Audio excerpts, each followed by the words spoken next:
self-approval. That's a very challenging area.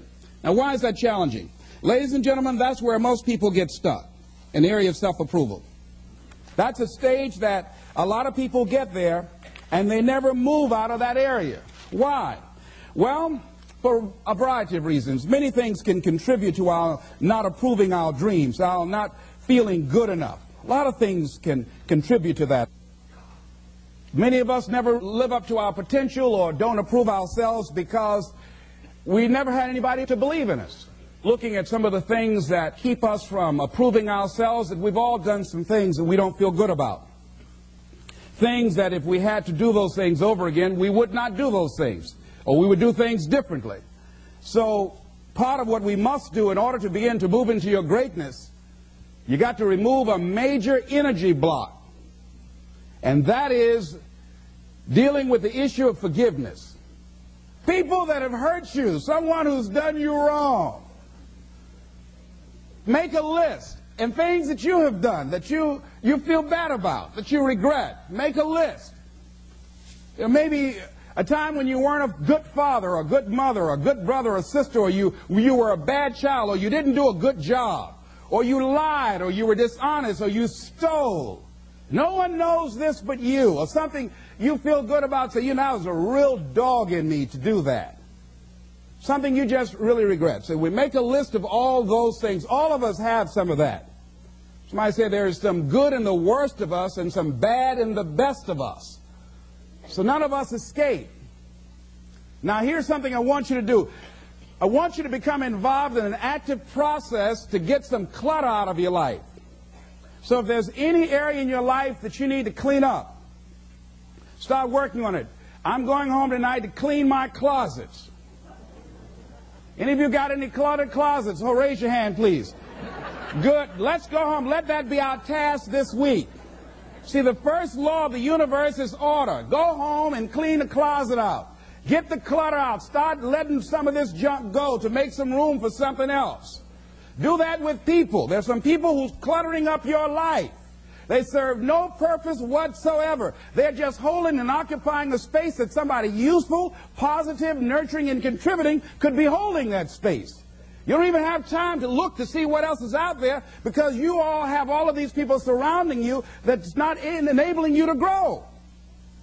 So look at what is it I need to get out of my life. Just start cleaning this stuff out. Getting the drawers together, your dresser drawer, just getting stuff together. Just get them together. Maybe your car. I got to clean my car too. Got a lot of stuff in there. I live in my car. Can't put anything in my trunk. I got all kind of little things back there. 2 of my children back there in the trunk, Everything, stuff everywhere. So I say, hey, let me just get this together. See, whatever you have in your environment is a reflection of your consciousness. So you got all that chaos there. That represents some disorganized, cluttered section of your mind. So let's get all that out of there, all right? Work to get that out, clean that up. Anybody that you feel very strongly about, have some negative feelings about, let's look at some good reasons to forgive them. Number one, you must try and see what has happened or see things from that other person's point of view. Let's look at it from their point of view. That's one area. That's number one. Then number two, holding a grudge hurts you. It doesn't hurt them. So just for good health and peace of mind, let it go. Any feeling of resentment or anger or hatred is called to me the load of bitterness within. Every thought that we entertain produces a chemical in our brain that impacts the body's immune system. And besides, this person you're hating, they probably are not even aware of it.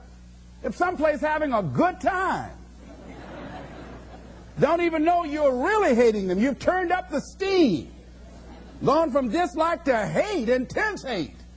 And here you are killing yourself, making yourself vulnerable to various types of illnesses, putting yourself in bad health. And I say that person is not worth your sacrificing your health or 1 minute of peace of mind. 1 minute of anger robs you of 60 seconds of happiness. So decide it doesn't matter. Let it go and experience the dignity and the magnanimous sense of character of being big enough to move on and get on with your life. letting it go so you can grow. Next step. Lack of self-acceptance. How does it show up? How does it manifest itself? See, all of us have greatness within us. But when you don't come to grips with your greatness and you don't work to develop it, if you're not seeking it out, if you're not finding where it is, if you're not trying to locate it, if you're not experimenting with your life to try and find out what fits for you, I'm saying that you're positioning yourself to be a miserable person, an unfulfilled person. How else do we do it? Procrastination. We just put things off over and over and over again. Why? Because we haven't accepted it. We don't feel deserving. We don't feel that we're good enough. So we sabotage ourselves by not ever taking care of business. We get real busy doing a lot of things where we don't have any time. Well, I'll never forget Og Mandino in the book called University of Success. He said many of us never ever discover our greatness because we become sidetracked by secondary activity. We start doing so many things, we just give our time away until we don't have any time for ourselves or any time to do the things that we want to do. And every time you put it off and move it back, oh, I'll do it one day, oh yeah, I'm going to get to it. I'm saying to you that one day you look around and there goes a year, there goes 2 years, there goes 3 years. So is there something you want to do? Do it now. Do it right now. Don't put it off. Start right now where you are. There will never be a perfect, ideal time. Whatever you have going for you right now, that's enough. Work on that idea. Work on it, work on it, work on it. Another way in which it shows up, and that is that because of the relationships we form, people we have around us, thinking about two guys. Larry Littles, he went to Bethune-Cookman College. He was a football player at Booker T. Washington High School, where I graduated from. Larry ended up playing for the Miami Dolphins, became an all-star offensive guard. Great guy. Larry really wasn't the most talented guy in that position at Booker T. Washington High School. There was a guy named Willie Covington that was far more talented. He was stronger physically. He was faster. But Willie Covington never, ever made it out of high school. Why, Les? He started running with the wrong crowd. Big Cov is what we called him. Started running with the wrong crowd, and those people led him to the penitentiary. And ultimately to a premature death. Got the word a few months ago he was shot and killed in Liberty City on 62nd Street, where I was born on the floor, my twin brother and me. Willie Covington had great talent, great potential, running with the wrong crowd. Watch out with the relationships you have. What kind of person are you becoming because of the relationships that you have right now? Do those people contribute to you? Do they help you grow and develop yourself? What kind of person are you becoming? People who have not accepted greatness for themselves, these people don't study, ladies and gentlemen.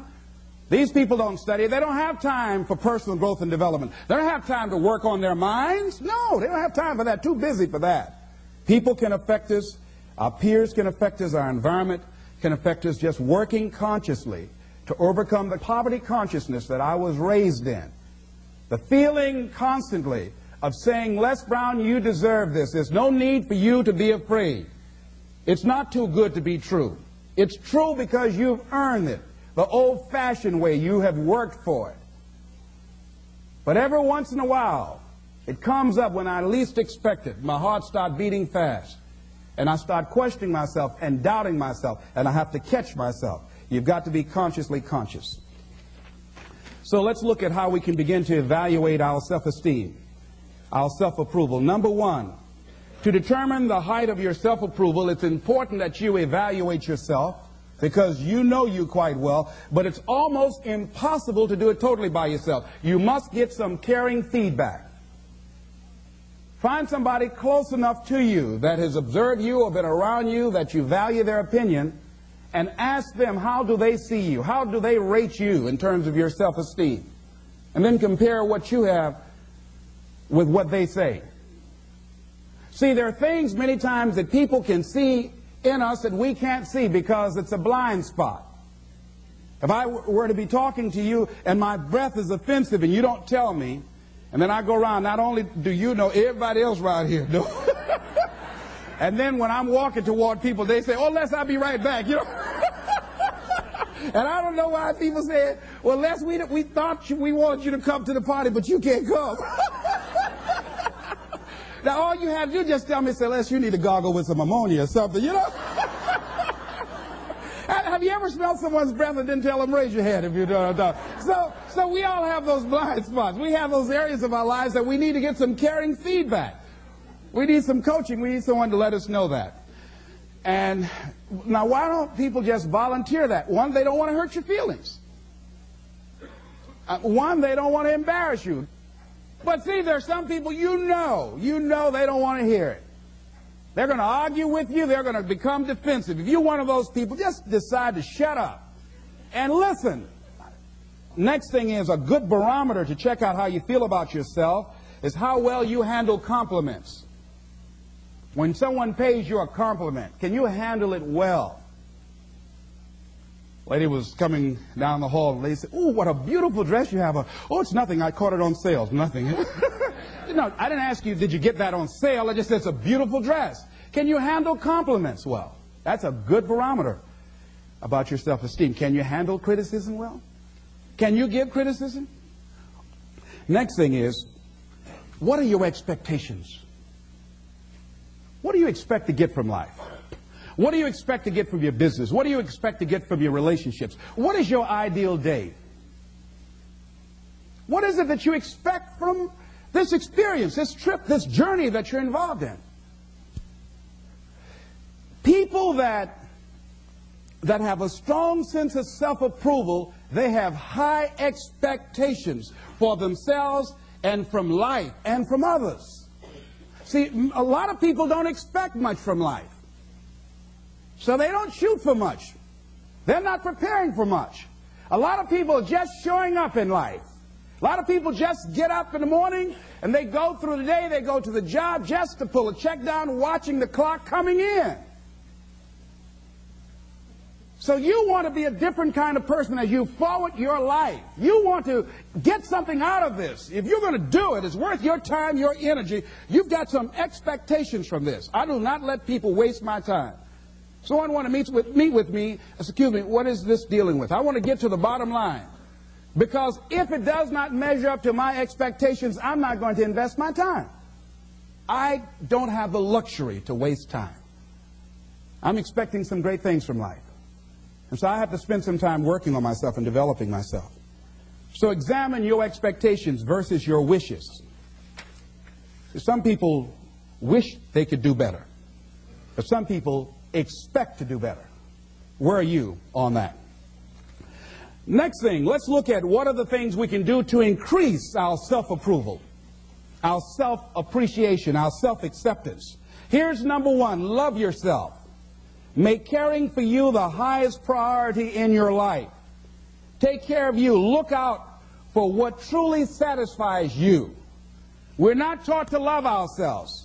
We're not taught to look out for ourselves. We're not taught to take care of ourselves, to become sensitive to our wants, to our needs, our desires. So make a conscious effort. Make you number one priority. Your peace of mind. Your health is more important than your family and any and everybody. Because if you don't have peace of mind, if you don't have your health, you can't serve anybody. Don't neglect yourself. A lot of us, and particularly ladies, have been groomed to be sacrificial lambs, putting their dreams on the back burner in deference to their children's dreams or their husband's dreams or their family's dreams, and forget about themselves. And then become resentful and angry and bitter. So start taking care of yourself, looking out for you. Develop a health plan. Your health is all you got. So start taking care of you. Eating nutritious meals, willing to exercise your body, taking care of this body, loving yourself. So do some good stuff for yourself on purpose. Take some time out for you. I have some good things I do for me. One of the things I enjoy that I do, I take spiritual baths. My assistant introduced me to someone called Sister Sarah, who gave me my first spiritual bath. I never heard of this before. She told me about it, and I said, come on, Regina, spiritual bath. And Sue, my secretary's husband, named Larry, he said, a spiritual bath for $50, I'll give you a spiritual shower.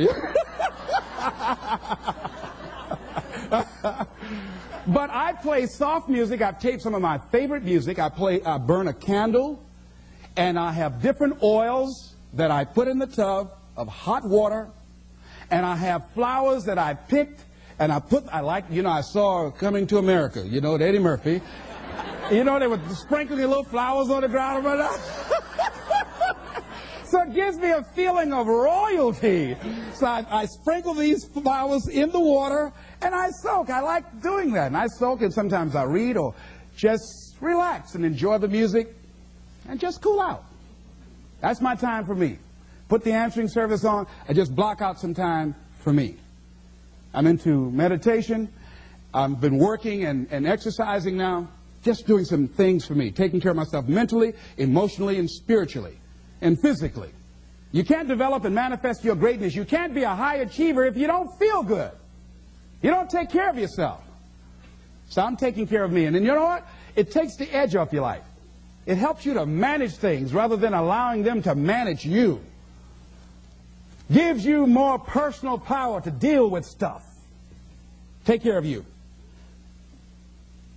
Now here's something else I suggest for you. Become aware of what your needs are and develop compassion toward yourself despite your human defects. Develop compassion for yourself despite your human defects. You will never be perfect. Hello? You will never be perfect. You're human. You've made a lot of mistakes. You've done a lot of dumb, stupid things. Guess what? You're not through yet. You're going to do some more. Hurry up and get it over with. It's all right. Got to learn to be gentle with yourself. Make it all right. What you don't know, mistakes that you make. It's okay. Handle it. Learn from the experience. Decide that you are going to, whatever you become involved in, to be up front, to be true to yourself. Are you getting what you need out of it? And be up front with people and tell them what you need from them. Don't assume that they know. Don't say, I thought you knew. No, tell people up front, here's what I need from this in order for this to work for me. Be up front with your stuff. Tell them up front so they're not surprised later on. So your feelings aren't hurt later on. See, if they tell you up front they can't do it, now you know you can keep on stepping. But tell people up front, here's what I want. In order for me to play this game with you, if we're going to dance, this is what I got to get out of it. See, if you don't take care of your needs, guess what? You will always have that nagging song in the back of your mind say, well, when do I get mine? When am I going to start enjoying this? Are we going to have a good time together? Do I get any oodles out of this at all? You're going to start asking that question. Everybody's happy having a good time, but you? They say, well, we thought you were happy. How could you think that? Well, you weren't saying anything. Well, I'm saying something now. Hope you got that. See, we're taught to be quiet and not speak up for ourselves and not to be selfish. If you don't take care of you, who do you think is going to take care of you? Who's going to look out for you better than you will? No one. No one's going to do that. You got a business? No one's going to take care of your business better than you. Nobody. Nobody. Anything you want to do in life, you've got to take ownership of it and say, hey, I'm going to make this happen. Be willing to venture out and do something that you have fantasized about doing. And you know you probably won't be good at it, but do it anyhow. Case in point, I have always wanted to sing.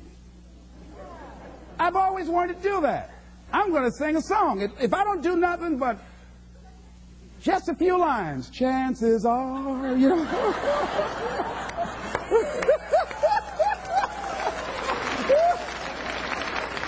Now, I might not be a Luther Vandross, you know,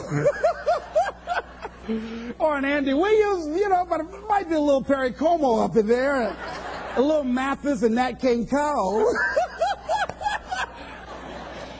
Next thing is avoid people and situations that upset you. Hello? See, there are some people that know just how to push your button.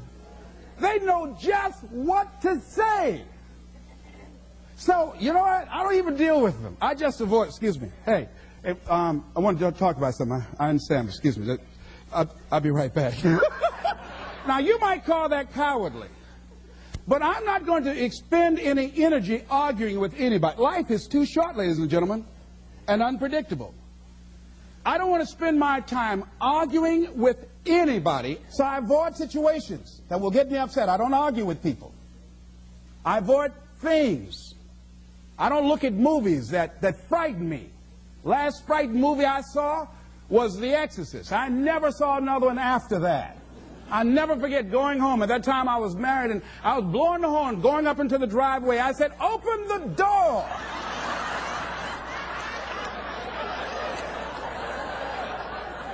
I pull up, open the door to get out, and I said, "Oh, Lord, they got me." I started blowing the horn. My wife said, "Unfasten your seatbelt, fool."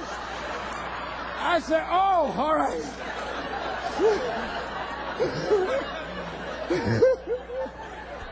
That movie scared me out of my wits. So I don't look at scary movies. I'm one of the people in a scary movie like this.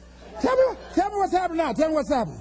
I threw popcorn all over everybody. That girl was spitting on those people. I don't do that. No. No, so I slept in the house with lights on all over the house for 2 weeks. I was embarrassed. My children said, "Daddy, turn the lights off." No.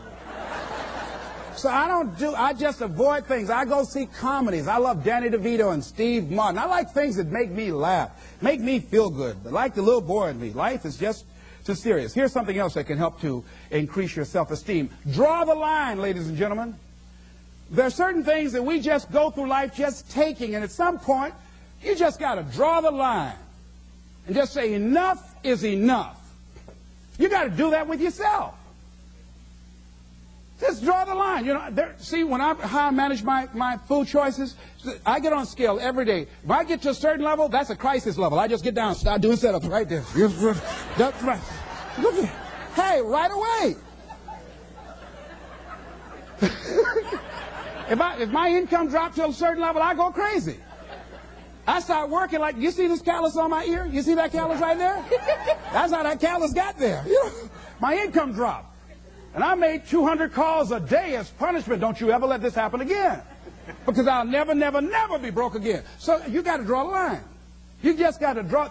There's certain things that you just don't permit. If you got negative people in your life, just one. So look here. I was talking to someone I loved very much, had a just dynamic relationship with us. Look here. I can't grow from that. If you're persistent in saying those kind of things to me, I'm saying to you right now, I won't tolerate that. And I will terminate this because I'm not going to expose myself to this type of humiliation. I don't like that. I don't like getting called names and putting each other down. I don't like that. Come back, tell me I'm sorry. No, that won't get it.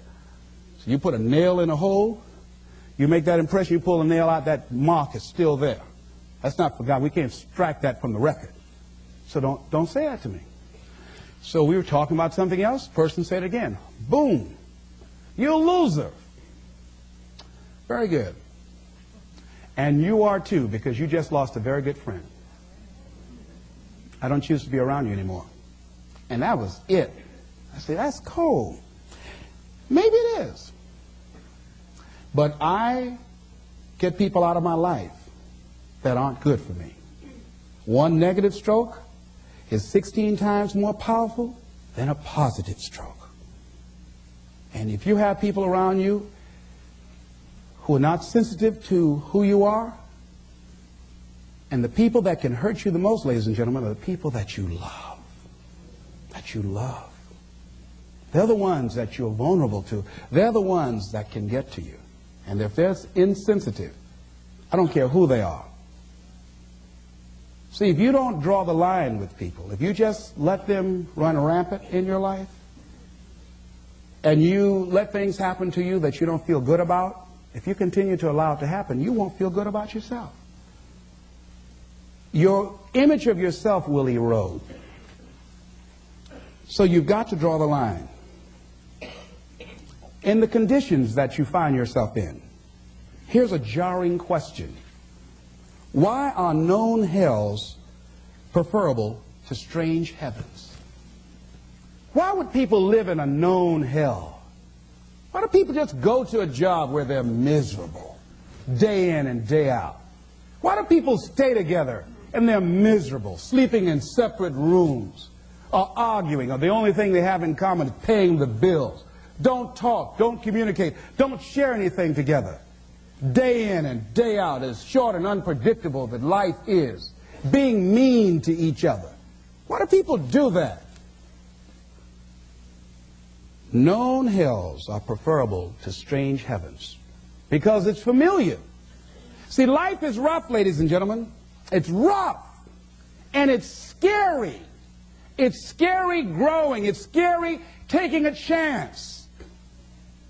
It's scary acting on your intuition, on your guts.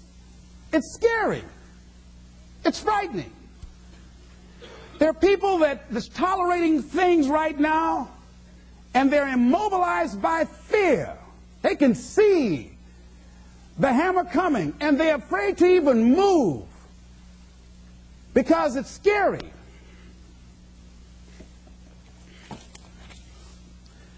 Theodore White said something. To go against the dominant thinking of your family, friends, and those people you associate with every day is perhaps the most difficult act of courage you will ever perform.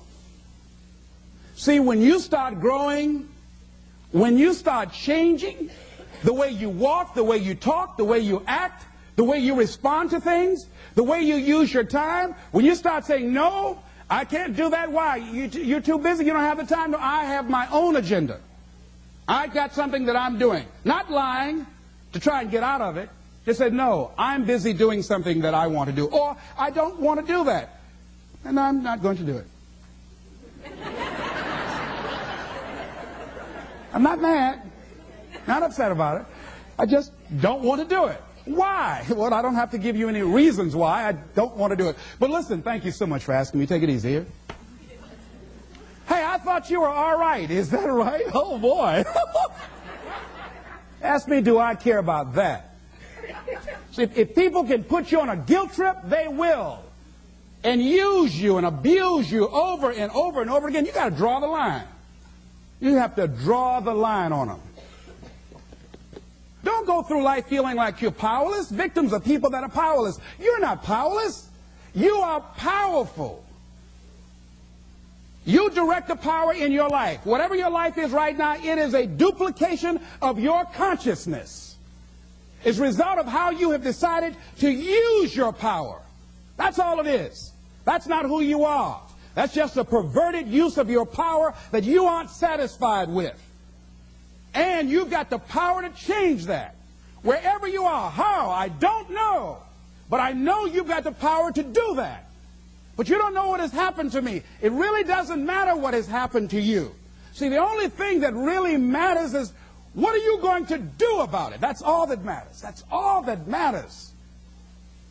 You can allow it to destroy you, or you can allow it to build you up. John Powell, in a book called Why I'm Afraid to Tell You Who I Am, and he went to get a newspaper. Guy was very discourteous to him. He was very courteous to the guy. The guy who was with him said, why would you be as courteous to this guy as you were, considering how rude he was to you? He said, I'm not going to allow that man to determine how I'm going to act. There are things that's going to happen to you in life, ladies and gentlemen. Make it okay. Lord, grant me the serenity to accept the things that I cannot change. I cannot change the fact that when I asked my son to go, that I will no longer take care of him, that he became angry and perhaps hate my guts. To change the things that I can change how I respond to it. I can become upset, nervous, tense about it, weak about it, or I can say, it's okay. He who cares less wins.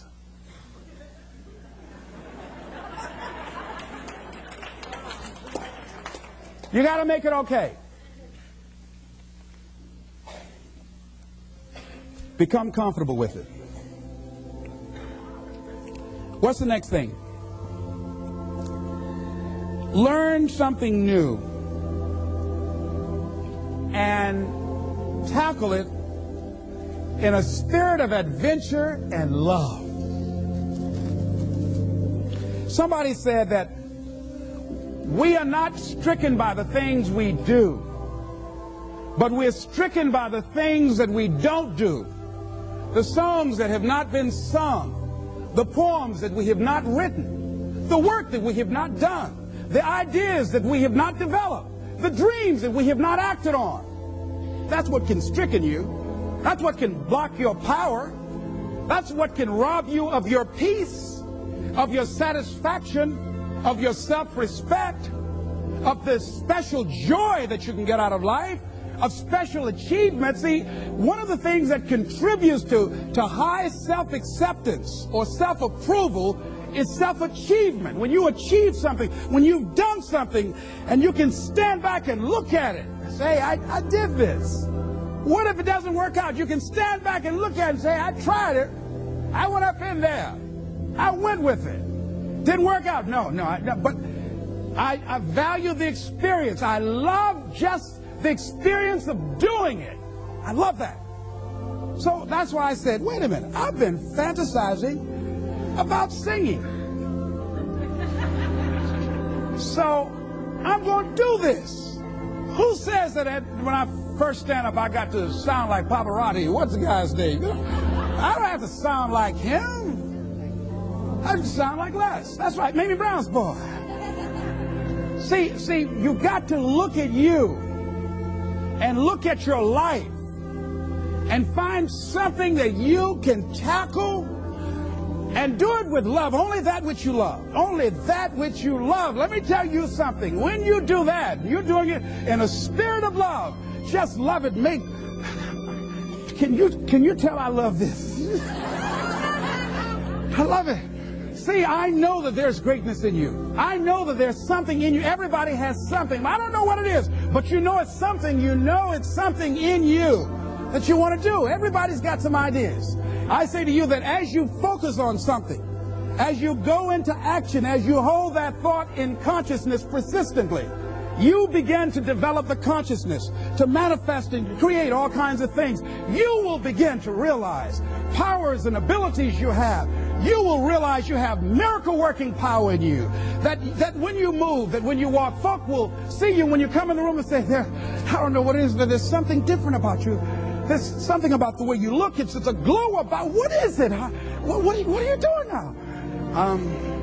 I'm just being who I am. I'm just living out my greatness. I'm approving myself and giving myself permission to pursue my dream. Ladies and gentlemen, pursue your dream. Pursue your greatness. It's there. I know it's there. I'm waiting on you to come on out here and join me. This is Mrs. Mamie Brown's baby boy, Leslie Calvin Brown, saying it's been a plum-pleasing pleasure as well as a privilege. Thank y'all here. Thank you very much. Thank you. Thank you. Thank you very much.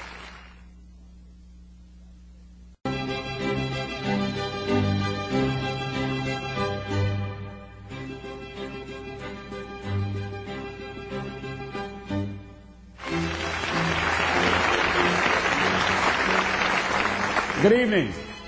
Commitment shows up in your life through action. You can tell people who are committed and those people who don't feel worthy. The people that are committed are busy doing it. The people that don't feel worthy are like the guy I talked to last night who told me, hey, I sure like to do what you're doing. However, I just don't want the responsibility. The company I work for, they're taking good care of me. I say, let me tell you something. Once you increase your sense of worthiness, you won't even be able to open your mouth saying that somebody is taking care of you. You want to take care of yourself.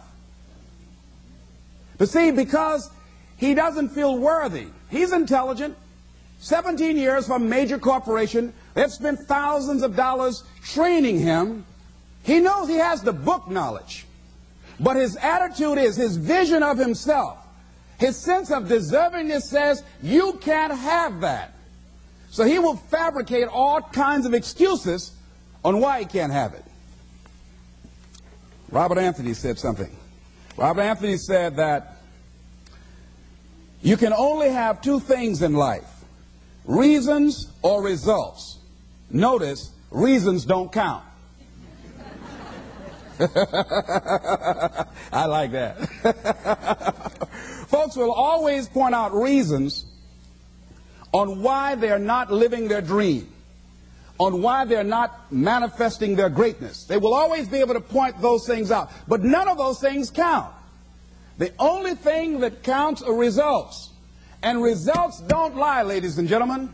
They tell it all. Judge a tree by the fruit that it bears, not the ones that it might talk about, not the ones that it might wish for, or think about, or affirm about, but the fruit that it actually bears. So let us look. I think that all of us are committed. But I think that some of us are producing results in our lives that level of commitment brings that we particularly don't like or find distasteful. I don't think that as a participant in life, you cannot be committed. You're either committed to mediocrity or you're committed to greatness. You're either committed to being productive or you're committed to being non-productive. You're committed to being happy or you're committed to being unhappy. See, whatever you're doing, however you spend your time, that tells you who you are. So think about what it is you like to create in your life experience. Once I look at how you commit your time, once I do an evaluation on how you spend your time, I can tell you exactly what you're committed to.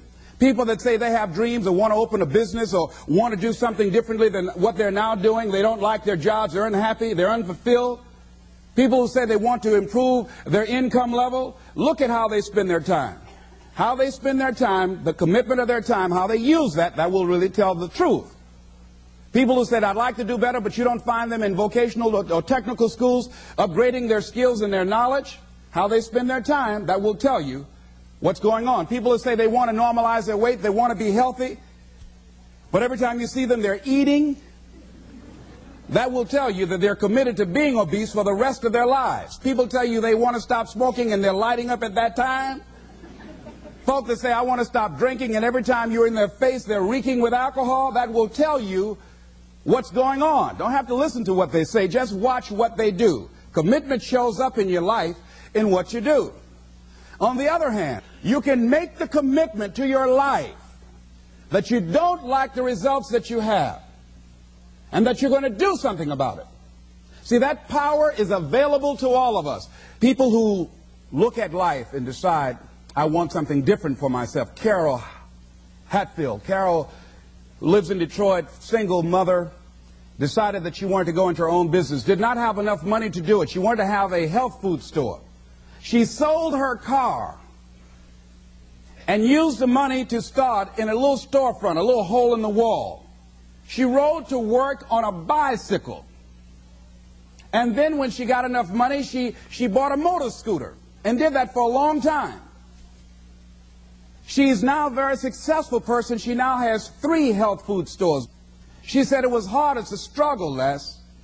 She said, but I did it. She said, I made the commitment to do it, and I did it. Why is it that people are frightened by commitment? Because when you say the word commitment, that intimidates a lot of people. Why? Because it means you have to deliver. See, most people, you ask them, hey, look here, I'd like for you to do this. They'll say, I'll try.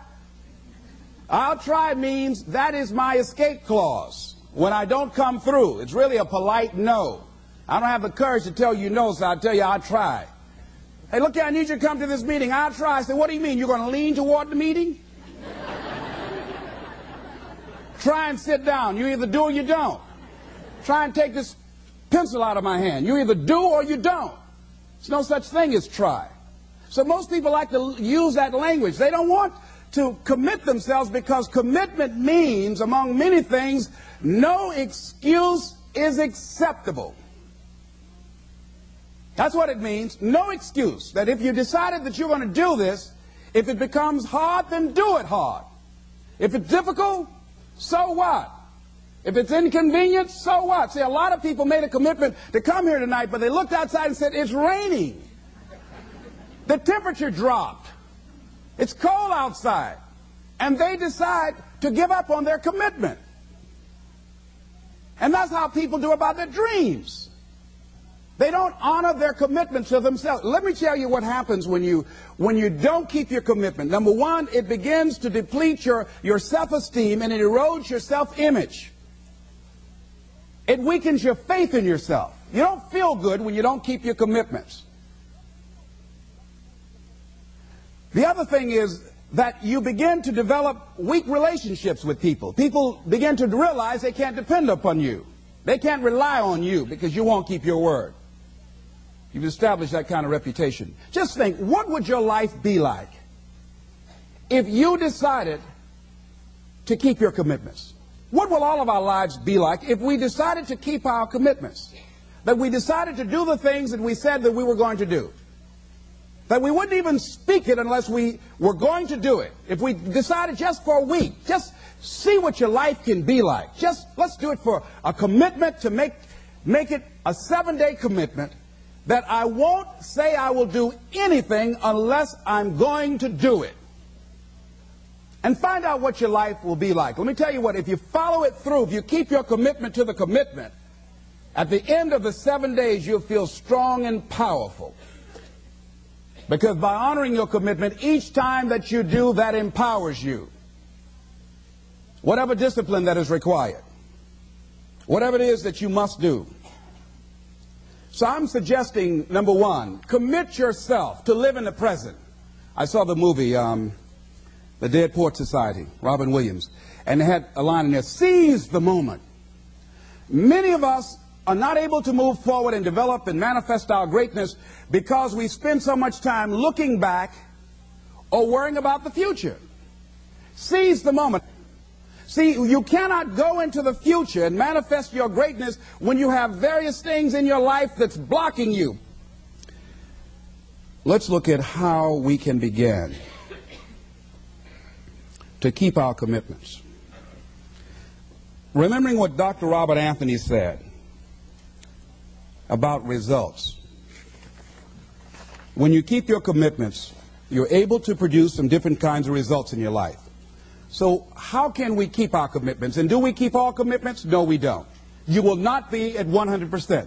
However, you will have a greater percentage rate of maintaining your commitments to yourself, whatever those things might be. If it's going into business, if it's changing a habit that you know that works against you, if it's overcoming self-destructive behavior, if it's retraining your thinking, if it's reinventing yourself, if it's trying to begin to design your relationship differently, all of us have the possibility, by focusing and really harnessing our attention and concentrating on it, we really have available to us the power to honor our commitments in those particular areas. So number one, make it priority.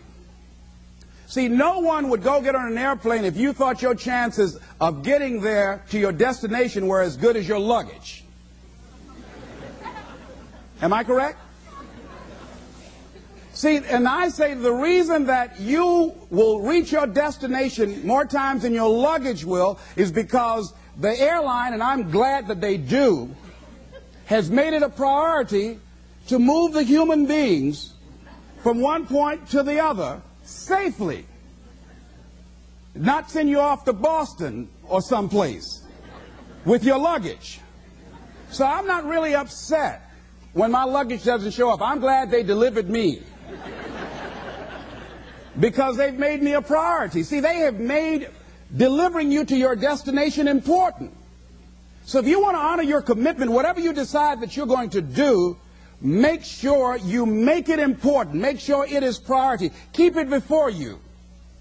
The other thing is, whatever that you want to do, whatever you want to begin to create and beginning to manifest your greatness and strengthening your level of commitment, and it's really exercising your will, find something that you want to do on your goal, one action step, but make sure it stretches you, that it challenges you, but it's doable, that you can do it. This year I decided that I was going to exercise. So I started out doing just 10 setups and 10 push-ups. I know I can do that and not get upset about it. I can do that without thinking. So I started out small. Now I'm up to 50. But if I try to do 50 starting out, I wouldn't still be doing it. So I started doing it in manageable segments. Do that. And that strengthens your will. So my commitment now is strengthened and fortified by the activity of actually doing it. So now I can expand and build from there. When I decided to begin to manage my money differently, and I started saving 5% of my money, then I increased it to 10%, then to 15%. So now I have disciplined myself to live off 75% of my income. I took discipline to do that, but I started watching how I was spending my money. I started keeping a log. and following myself. So you want to begin to find something that is manageable, that you know that you can do. The next thing, in beginning to keep your commitments to yourself, have some friends that will hold you accountable, that won't let you off the hook, that won't tolerate anything less than the best from you. People that will support you in this new way of being, in this new state of consciousness. The other thing is that important is have a contingency plan. See, many times when you make a commitment to do something, there are some other variables that will happen that you can't control or you perhaps did not think about. So you want to have some other plans going on. You want to become creative. See, most people don't keep their commitments because when something goes wrong, they just stop. They don't have a contingency plan. So they don't know what to do next. Start being creative. If you challenge yourself, many times we say, I don't know what to do. And I always ask myself, but if you did know what to do, Les, what will it be? That activates another part of my mind. I start thinking about the possibilities and just experimenting. But many of us just stop dead in our tracks. I don't know what to do. You do know what to do. You got genius in you. Challenge yourself. Push yourself. Make yourself come up with something. Use your imagination. And what you will find is that you know more than you realize that you know. That you're more creative and more resourceful than you realize that you are. And as you do that, the more you do it, the easier it will become. At first, it's going to be a struggle. And after you get into a certain level of consciousness, you will ask yourself, how is it that I didn't see this before? At the level that I'm managing my business now, they say consciousness is what we are. I literally look at myself and say, how is it that I didn't do this before? Why is it that I couldn't see this before? And the reason that I didn't see it before, because I didn't challenge myself. I didn't put myself out here. See, the reason that most of us go through life never discovering our true greatness, literally walking, breathing corpses, the uncommitted life isn't worth living. Why? Because it doesn't produce anything. See, you only make things happen. Your life only counts. You only make a difference when you are committed. When you make a commitment with your life. That's the people that make a commitment with their lives. The people that make a commitment to their customers. The people that make a commitment to their families, to their relationships, are the people that make the greatest impact in life. What is commitment? Commitment is the salesman who says, look here, I'm going to make $1,000 today and I'm not going home. You can turn the lights out. The janitors could be here running the vacuum cleaner. I'm not leaving here till I do it. I used to be a door-to-door salesman. I had X number of TVs. I had a minimum amount that I knew I had to sell every day in order to provide for my mother, who was ill at the time, who had lost her job at the M&M cafeteria because of arthritis. And I said, I'm going to go door to door, and sometimes I would not come home until 1 o'clock at night, knocking on people's door, people closing. What do you want? Would you like to buy a nice working month's television set, no money down? No. What about an Emerson TV? No. Thank you very much. Do you know anybody else that would be interested? No. Thank you very kindly. Knock on another. Hello. Would you like to buy a nice working television set, no money down? No, get away from our door. Thank you very kindly. Do you know anybody else would be? Yeah, my cousin, he lives 2 doors down. Thank you very kindly. I tell him you sent me. When I heard your cousin told me that you wanted to buy a television set, told me to come here and talk to you, we got a special discount for you. Yes, come in, I'm interested. I would just keep right on. I would not go home until I did it. It's an interesting thing, ladies and gentlemen, that when we put ourselves in a situation where we say we're going to do it, it puts you in another zone where the universe responds to you. When you have that kind of consciousness, see, the universe responds to the man or woman that refuses to be denied, because that is your commitment. That business that you want, that book you want to write, that dream that you have of controlling your destiny, that is yours. That power to create that and to manifest that is yours. That's available to you. But you've got to be willing to stand there and face disappointment, not have support, be lonely, doubt yourself sometimes, be rejected again and again and again, become bankrupt if necessary, again and again and again, and refuse to turn around until life gives it up. Nothing can resist a person that has that kind of commitment. The people that have made a difference on the planet.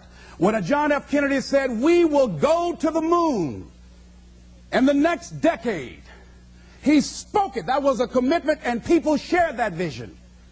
People bought into that.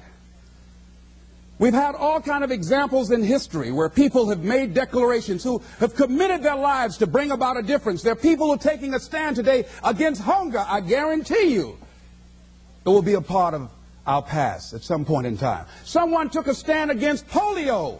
It no longer plagues us as it once did, because someone said, it is my commitment to eradicate it from the face of the earth. Someone made the commitment. The reason that we're here and enjoying the democracy that we have, someone made a commitment that whatever is required, if it means that I die. I remember Paul Robeson, here I stand, for I can do no other. And that's how you must be. Commitment means standing up for your life. It means honoring yourself. It means beginning to say and to see and recognize your alignment and oneness with the universe, and that you are a channel for life to express through. And we short-circuit it with anger. We short-circuit it with fear. We short-circuit it with envy. We short-circuit it by being lazy or apathetic or giving up easily. Why? We say, oh, it's too hard, it's too hard. We don't challenge our spirit. Ladies and gentlemen, there's nothing as powerful as the human spirit. You can't destroy it. You can pervert it, but you can't destroy it. I was reading Man's Search for Meaning by Viktor Frankl. What a powerful book. I'm reading it now for the 7th time. And he gives so many graphic examples of the power of the human spirit. And so what are some of the things that can fortify us and give us the kind of inner strength that will allow us to forward ourselves into the future by manifesting our commitments? Number one, commitment means in some cases going back to school, getting some training, sitting up in classes with people younger than you, putting yourself in a position where you don't know and that is awkward and uncomfortable, but because of your commitment to develop yourself, or to go back to school to get a high school diploma or to get a college degree, that it doesn't matter, feeling dumb and saying, what am I doing here, sitting up in some boring class? Commitment can mean a lot of things. It could mean that you begin to go back. You got to back up sometimes. It means to back up and not give up, to regroup, back up and regroup and come back again, because life has waylaid you, because you got knocked down. I know when I was working on my dream, there were times I lost my house at one point. I lost my car. I was broke. My credit was bad. I was sleeping at different friends' houses on their couch or on the floor. There were times, months, that I slept on the floor of my office and got up early and dressed before my staff got there to give them the impression that I got there early before they did. And we all pretend not to know what we knew, that the boss was staying in the office. So we never talked about it. But I refuse to give up on my dream. And what happens, they say, you know, in the prosperous years, you put it in your pocket. In the lean years, you put it in your heart. It makes me appreciate it even more. Even more. I wouldn't trade it. I wouldn't trade it for anything. The disappointment, the pain that I've gone through by keeping the commitment. Keeping the commitments that you have might mean taking a stand that's unpopular. Something was said one time. When you take a position, it says, cowardice asks the question, is it safe? Politics asks the question, is it popular? But conscience or commitment asks the question, is it right? And see, most people rather operate from the first two. Is it safe for me to take this position? I remember when I was a state legislator, I saw guys and women who believed in legislation very strongly, but because the Speaker of the House said, we won't go with that, they backed down. And they felt bad about it. They wouldn't take the position because they didn't want the Speaker of the House to be angry at them. They wanted to be all right with all of the rest of our colleagues. See, it takes a great deal of strong courage and commitment on your part to step out a line. Henry David Thoreau says, if a man doesn't keep pace with his companions, perhaps he's listening to the beat of a different drummer. Let him dance to the music that he hears, however measured or far apart. When you are committed, you're dancing to the beat of a different drummer. Don't expect people to understand you. Don't expect it to make sense to anybody why you've got to do this. Why you have got to go. Why you leave. This is a good job. I'm going. They pay you well. I'm going. You just a few years from retirement. I'm going. Why? I don't understand. You don't have to. I'm going for me. Because I've made a different kind of commitment with my life. This is something I have got to do. Commitment. It means taking a stand. Taking a stand for you. It means delivering. It means coming through. What if you don't keep your commitment, Les? What if you give it everything you have and you come up short? Or if you don't give it everything you have? What if you get weak along the way and you throw in the towel on yourself? You surrender to your emotions. What then? A lot of people become discouraged. They become frustrated, and they say, oh, what the heck? And they go back to doing what they were doing before, saying it doesn't work. Here's what I suggest. Number one, that does happen, so take total responsibility for it. Just own it. Don't make any excuses on why you gave in or why you didn't come through. Just own it and face the flak, whatever it is, and stand up inside yourself. Next thing is, assess the situation. How did you get here? What happened that you broke down, that you had a breakdown and you surrendered? What happened? What was going on? See, when I used to go on a diet, and I no longer do that, I've made a commitment to a healthy lifestyle. I used to eat up until 12 midnight on Sunday. Anything that wasn't moving. And on Monday, I would get up and eat a fruit, light fruit breakfast. And for lunchtime, I would fix some broiled chicken and meticulously peel the skin off and eat the chicken and then eat the skin.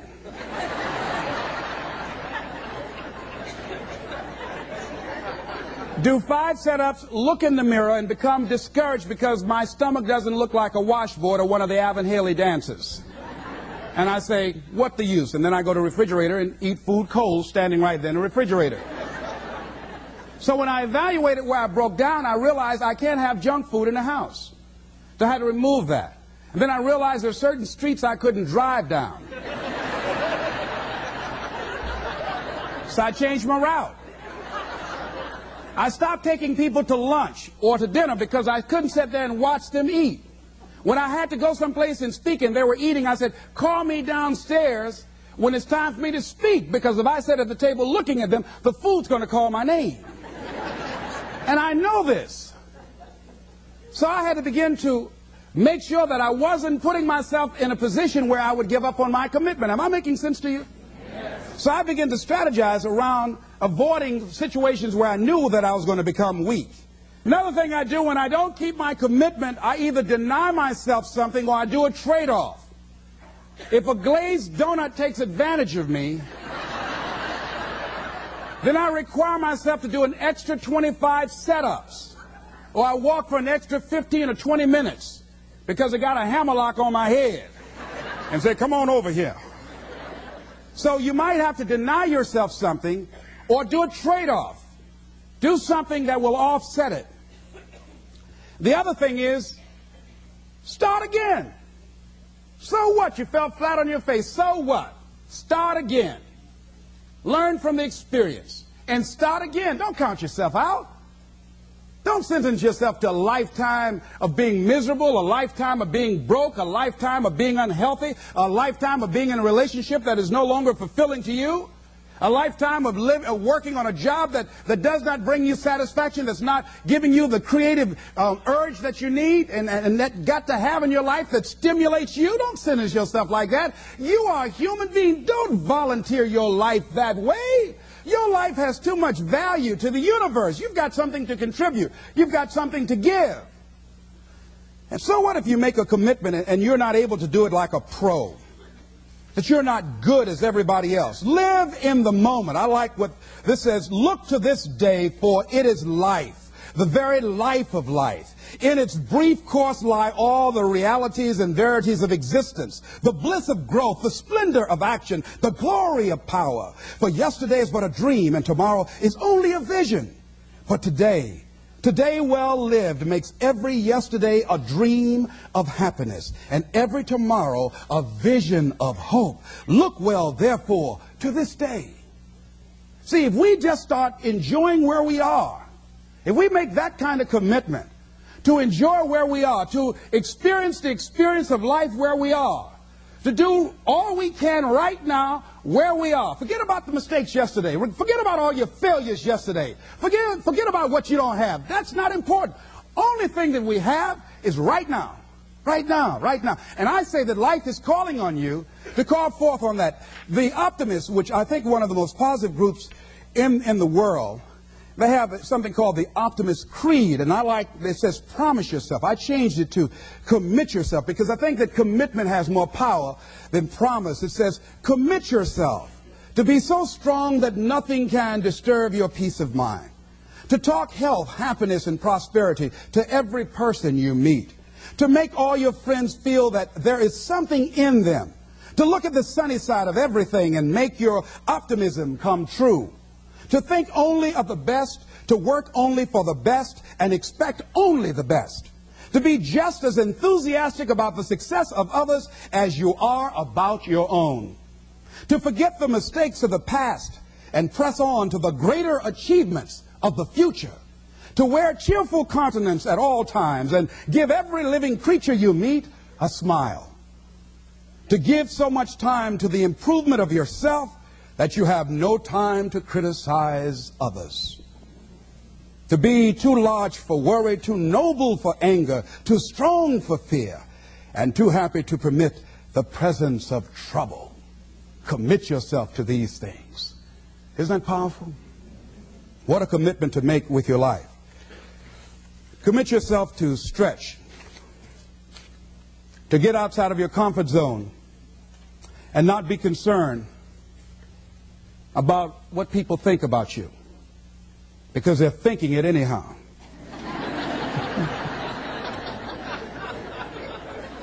Don't worry about what they will say. They're already saying it. So what do you care? Decide that your life has so much meaning to the planet. Decide that you have something to give. That's why you're here. See, you didn't just show up. You brought something here. You're on a journey. You have a destination, mission to achieve, to do, to implement, to perform, to experience. Decide to commit yourself to be an adventurer in life. Look out on life around you. Look within yourself and say, where is it in my life that I need to make a commitment right now? Where is it? That it might be for your health. It might be to be a happier person. It might be to make a difference in your community. It might be that. Where is it? I say that commitment shows up. And the man or woman who has some idea, some dream that they've been nurturing within themselves, and no one believed it. No one saw it for them. That they weren't masters at it. They weren't experts at it. No one would build a statue and ever call their name and recognize them. They never made it to the front page of the newspaper, but they had something that was theirs, something that was their baby, something that they loved and they believed in, and they just did what they could with what God gave them with their dream. Commitment shows up, and people that are willing to give themselves a chance, who look at their lives, look within themselves and say, I know that this just cannot be it for my life. I know that there's something I'm supposed to do. I don't know right now. Or maybe you do know. Maybe you do know and you've talked yourself out of it. And I understand that. Because I'm late. No. Everything happens as it should.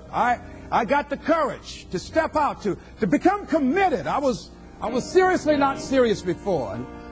And I decided, it took me some time to build up the courage to become committed because it frightened me. So I understand wrestling with it. I wish I could tell you I've been doing this for 20 years. I haven't. I'm just glad that I decided to become committed before I left here. And wherever you are, decide that you're going to commit your life now. And let it show up in your contribution. Let it show up in what you have to share. And whatever commitment that you make, honor your commitment as yourself. Honor your word as yourself. Whatever you put out there, do it with what you've got. I want to thank you very much for your consciousness. This is Mrs. Mamie Brown's baby boy, Leslie Calvin Brown, saying it's been a plum-pleasing pleasure as well as a privilege. Thank you all. Him.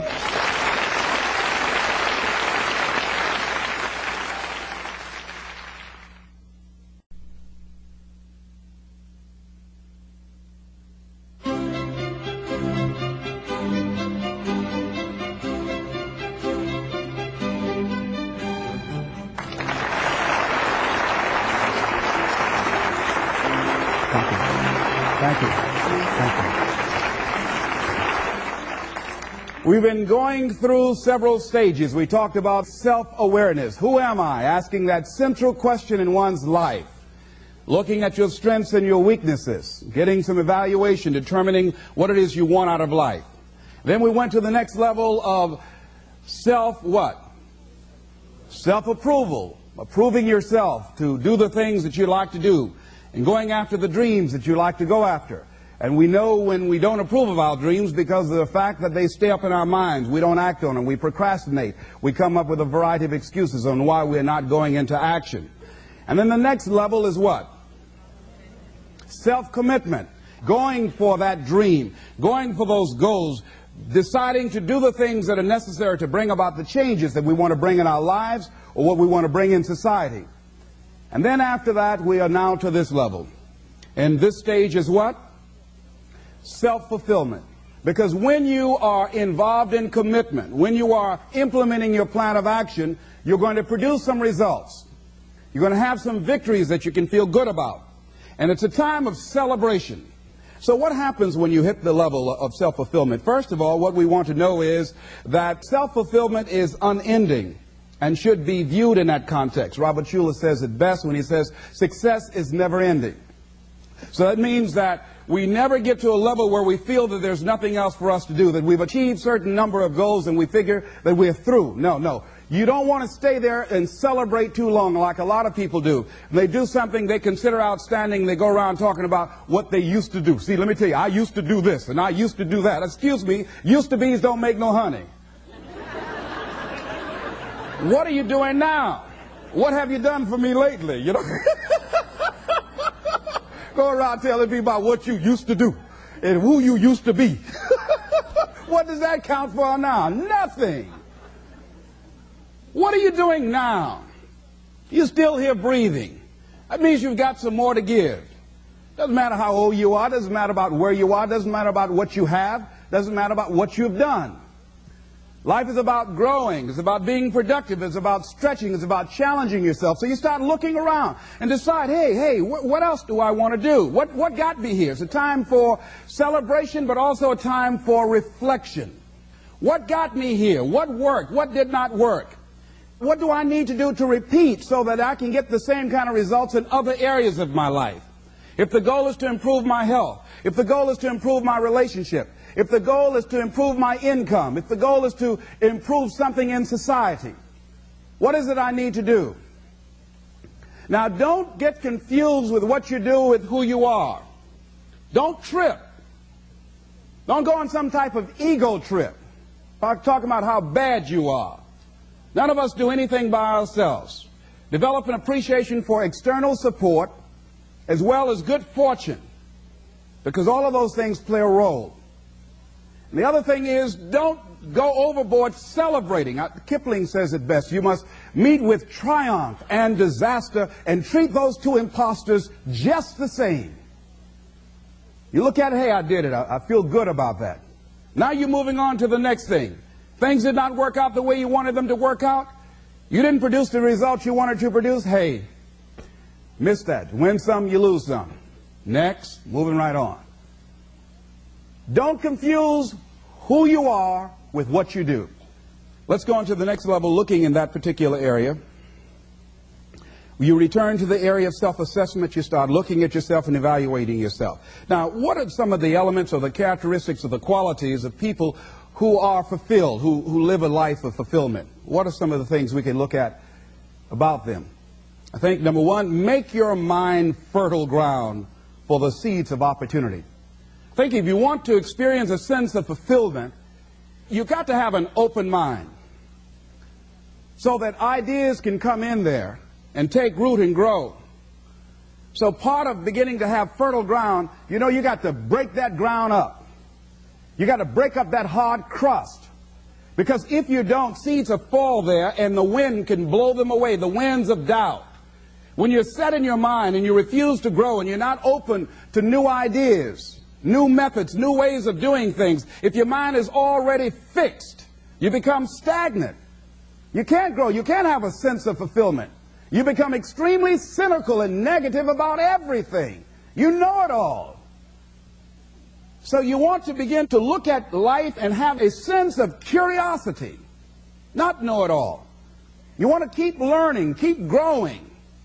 And realize that we had a theme. You never find out how much you know until you find out how little you know. And there are some people you can't tell anything. They have all the answers. Oh, I've already done that. Larry DeAngelo was telling me, he said he was on a plane and he was observing two men talking, and the guy was reading a magazine. He looked at the guy next to him and said, would you like to read this magazine, share this magazine I have? No, I read that before. Don't like it. Don't like it. Okay. So he had a newspaper. He said, what about the USA Today? No, read that before. Don't like that either. Tried that once. Don't like that. So they served them some food. And he said, would you care to have anything I have here? Because the guy wasn't eating. No, tried that before. I don't like that. And he noticed this guy only had one child. He said,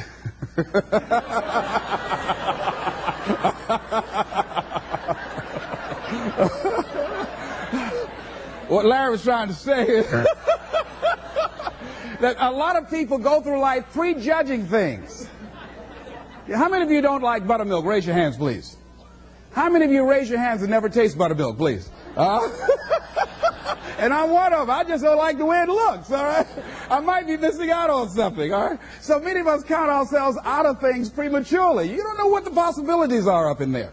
So you want to be open, you want to continue to learn, you want to continue to grow, you want to begin to know that there are unlimited ideas out here waiting for you to latch on to them. And if you don't take advantage of them when they come your way because you're so closed-minded, do understand somebody else will.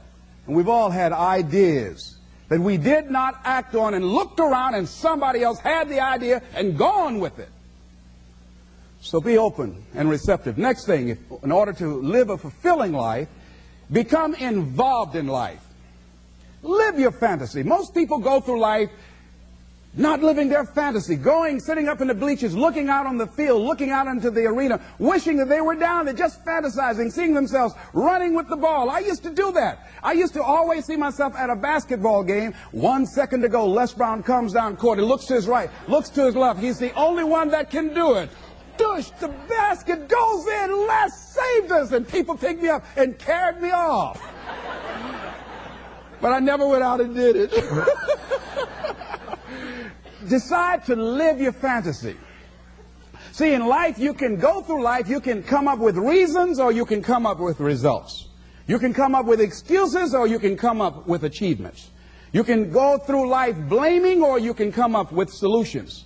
The choice is in your hands, satisfaction or despair. We can choose that. So look at your life and decide what it is that you want to do that will give your life a sense of worth. Someone said that your life worth is measured by your accomplishments and not by your complaints. If you want to have a fulfilling life, decide not to make your life predictable. See, some people, their lives are very predictable. They got a little routine, they do that, and they follow that day in and day out. Day in and day out. You don't get much juice and happiness out of life like that if you're predictable. You want to change it up. Variety most certainly is the spice of life. Here's something else. Want to create a greater sense of fulfillment? Challenge your fears. Challenge them. Look those fears in the face and take them on. Don't allow them to rule you. Decide that you're going to take some chances. A friend of mine by the name of Adrian, he said one day he decided to have a day of challenge. So he and a friend went to Cedar Point. So he's always been afraid of certain rides. So he said on this particular day, he said he decided that he was going to go on the most dangerous rides at Cedar Point. So they went around looking at all the rides, and so the young lady that he was with said, "That's the one there. That's it." He said, "Why that one?" He said, "Well," she said, I read about it in the newspaper. Said 2 people were killed last year on that." He said, "Yes, that's the one I want. That's the one, you know." So he got in the line and said it was a long line. Had to wait in line for about 2 hours. And Adrian said while he was in line, and as they started getting closer, he said he started doubting himself. Well, maybe I should not do this. Maybe. So she says, "No, come on, get back in line." He said, No, I changed my mind. I don't want to do this. I don't have to have the most dangerous ride. He said he started visualizing himself being thrown out of this big ride, and his name on the front page of the newspaper after being splattered against the wall or something. So he just started saying, "No, I don't want to do it." But his friend insisted, "No, come on, Adrian. We said we were going to do it. We were going to confront our fears today. Come on, just stay in line." So he kept on. He said he was arguing with her the whole time. They got up there, and the guy said, "Okay, next." He said, No, I just decided to change my mind." She said, "Come on." She pushed him. They went there, and he got in the little seat, and they strapped him in. And as they began to move, he said, "Wait a minute, I want to get out." But it was too late. So they started taking him up. He says, "Oh, no, please, I got a bad heart. Let me out." And he was up there, and he was gone. He said he screamed all through that ride. His friend was laughing. Her wig came off. Before they finished, he'd lost his partial. When he got off, he was gumming it. Yeah?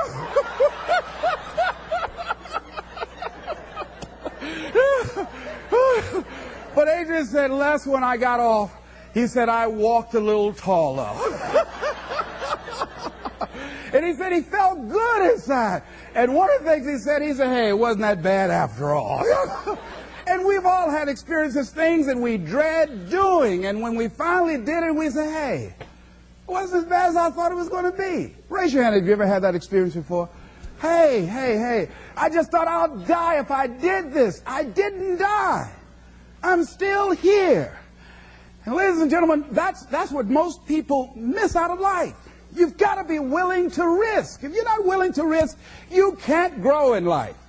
Life has no power when you're not willing to risk. Somebody wrote this and it was given to me. It said, to laugh is to risk appearing the fool. To weep is to risk appearing sentimental. To reach out for another is to risk involvement. To expose feelings is to risk exposing your true self. To place your ideas, your dreams before a crowd is to risk their loss. To love is to risk not being loved in return. To live is to risk dying. To hope is to risk despair. To try is to risk failure. But risk must be taken because the greatest hazard in life is to risk nothing. The person who risks nothing, does nothing, has nothing, is nothing. They may avoid suffering and sorrow, but they cannot learn, feel, change, grow, love, and live. Chained by their certitudes, they are a slave. They have forfeited their freedom. Only a person who risks is free. I'm reminded of a missionary who had gone to Africa to work with a certain tribe. They were called the Headhunters. And there was a reporter observing him, and for a long period of time he had a limited relationship with him. They would not take him in. And he said because he was tentative and hesitant and fearful, he didn't want to risk having a relationship with him because he didn't want to mess around and have his head taken off.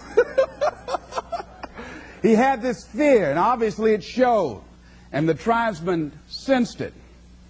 So one night he was sleeping, and he made a decision. because the reporter came back and saw him, and he had an incredible relationship with the tribesmen, these headhunters. The guy said, "What happened? How did you convert the distance, the hostility, into a warm, close relationship?" He said, "I had a dream one night." He said, "I was thinking," and he said, "I dreamed." He said, what's my passion? What's my life goal?" He said, "I always wanted to be a missionary." And he said, "This is the work I love." And he said, in the dream, he asked himself, "How much do you love it?" I said, "I'm willing to die for this dream." And he said, and he thought about that when he woke up, that he loved doing this so much that if it was in fact his passion, that it was in fact his life's work, he's willing to die for it. And so therefore, he said, he had no longer any fear of death. And he went in there and started working with them. And obviously, they picked that up. And he said something else that was profound. He said, when you no longer fear dying, what else can life threaten you with? What else? See, when you are willing to risk all of it, when you're making that kind of commitment, somebody always defined commitment, I love it, said next time you have bacon and eggs, look at it, say the chicken was involved, but the pig was committed.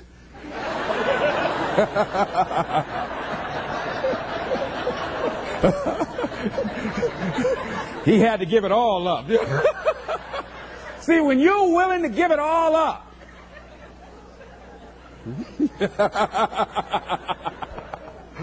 see, that's what life is. See, you've got to be willing to give it all up.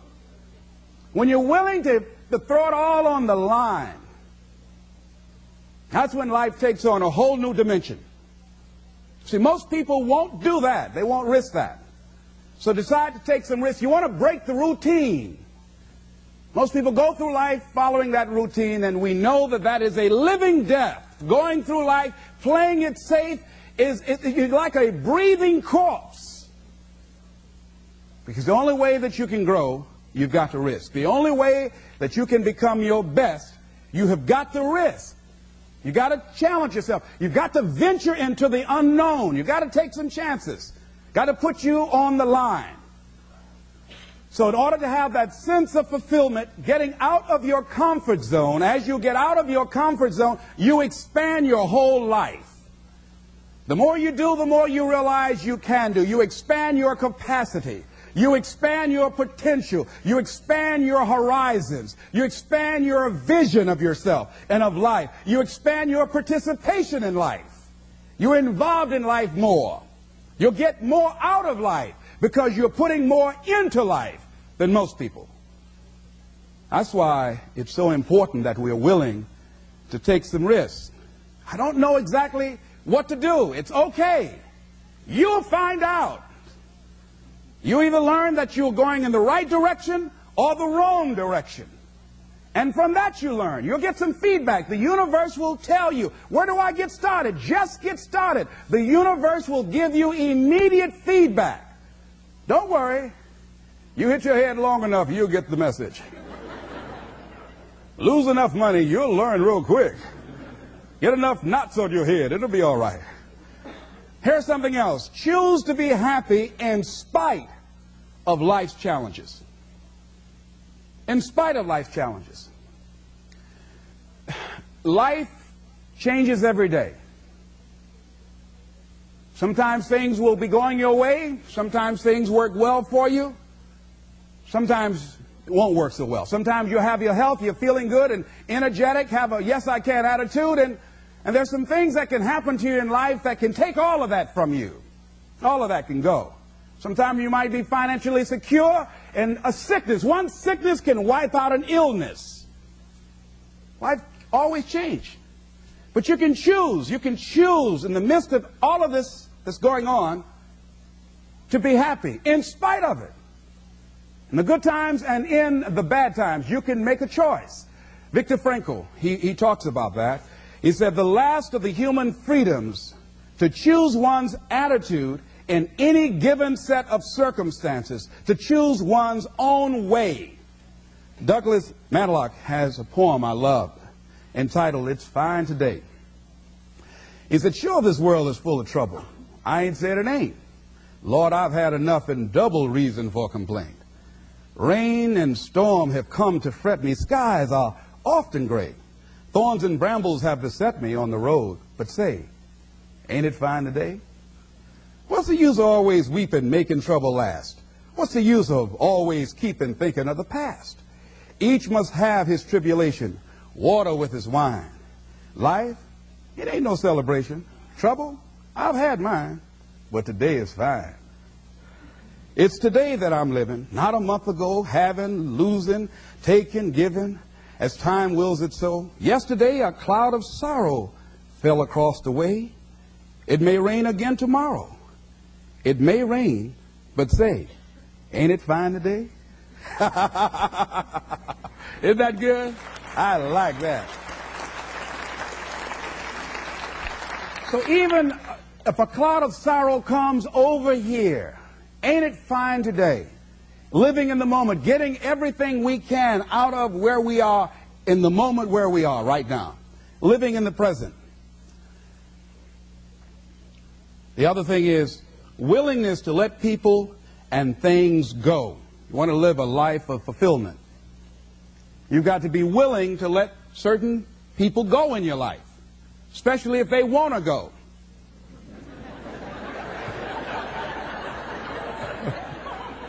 Don't get addicted to material things. Be willing to let things or people go. When they're no longer good for you, just let them go. Just to hold on tenaciously really doesn't make really good sense, all right? Just many times we do it because we don't realize that we might desire it, but we don't need it. Next thing is face the truth about life and deal with it. And a lot of people, when someone in their life that they love very much dies, they allow it to take such a toll on them. They make themselves miserable, and they literally will themselves to die early because they feel without this person they have nothing to look forward to. And no, life has other opportunities, other relationships, other experiences for us. And the people that we love really want us to go on. Other thing is, things are going to happen to you. Here, in order to have a fulfilling life, knowing that things are going to happen, expect the unexpected. Whatever happens to you, use everything for your upliftment, learning, and growth. Everything that happens, use it for your upliftment, learning, and growth. In the midst of it, ask, what can I learn from this? What can I get from this? How did I end up here? What's the blessing in this for me? Ask yourself that, whatever it is. And don't let it go until you get your blessing out of it, because there's a blessing there. There's a lesson there. There's something for you in everything that happens to you for you to learn from that experience. Look at it, examine it, analyze it, dissect it, take it apart until it reveals itself to you. And then get what you need from that and move on. But everything that happens to you. I have a friend, she stutters, and I said, are you taking any special classes to stop from stuttering? She said, no. I said, why? Because it helps my business. I said, how? When I go in to somebody, I say, now, if you're busy, I'll come back because I stutter. And they used to say, oh, no, you can tell me right now. And then she say, well, this is my product. And she said, after she goes through it, and if they say no, she said, well, you didn't understand.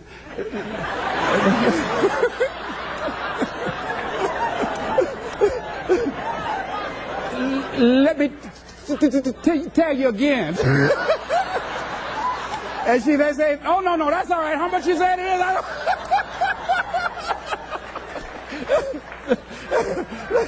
That's all right. Don't tell me no more. That's all right. Just let me know how much I need to give you so you can get on out of here. So she's turned that stuttering to her advantage. Somebody says, if life give you lemon, write yourself a lemon cookbook. So everything. I have people say to me, hey, I really feel sorry, for you. It's a shame they labeled you educable mentally retarded. I said, it's okay. I've told this story before. AT&T, Procter & Gamble, McDonald's Corporation, Xerox, they pay a whole lot of money to head, too. What would I have to say if they hadn't done that? Whatever happens to you, turn it to your advantage. So I have now made that a blessing for me as opposed to a handicap. I went and proved them wrong by engaging in self-study and consciously working to develop myself. So now they have to ask themselves, what were we thinking about when we labeled this guy? What was going on? And then there are people who look at me and say, wait a minute, this guy, he labeled it, what? Retarded, you got to be kidding. If he's done what he's done, what can I do with what I got? That's what happens. So when I get through talking and motivating a sales force, they leave there ashamed not to be motivated. Say, if that retarded guy can do it, I know I got to do something. They're ready to run out the room, I got to do something up in here. Oh, no. Am I making any sense to you? Huh? Here's something I encourage you to do. Whatever you do, do it in a consciousness of love. See, if you love what you do, and if you decide to love people, to make wherever you are an experience of love, just decide to be a loving person, regardless if the people you're around are loving or not. Just see, I've never read anywhere where they say God has love. I've never read that. But how does it go? What is it? God is love. Not that God has love. Now, if we are the children of God, we are the offsprings of God, then we are what? Love. See, love is not an emotion. Love is not something you can give. You can't give love. You must be love. You've got to be a loving person. So as you operate in that consciousness, and this comes not just overnight with enlightenment or insight or just someone recommending that, but with practice. Practice and practice and practice and doing it and doing it and doing it and working consciously. How do you do that? With all of the evil things and evil people, how do you do that? Well, one of the things is we've got to practice to be non-judgmental, to suspend judgment.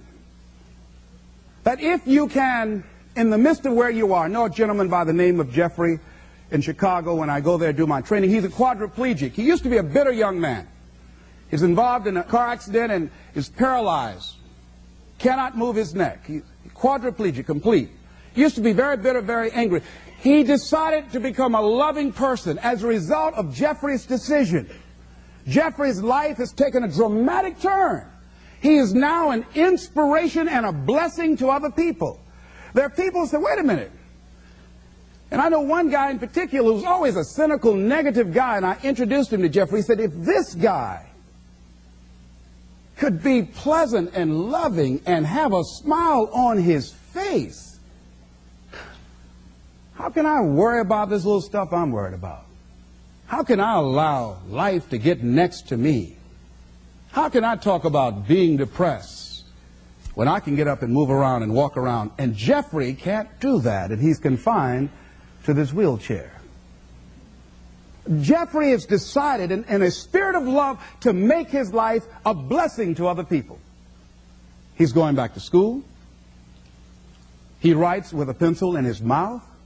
He is determined. Sometimes he becomes a little frustrated. Sometimes he does get a little depressed, but he doesn't allow it to keep him there. He's a loving spirit. You can feel it in his consciousness, just being around him. You can look at him and feel good inside. He's an inspiration to the people that come in contact with his life. That's a decision that he has made. And I feel that we can all make that decision. And through practice of being loving and giving out what we want, that we can become that kind of person, in spite of the circumstances. Emmett Fox said, love is absolutely invincible.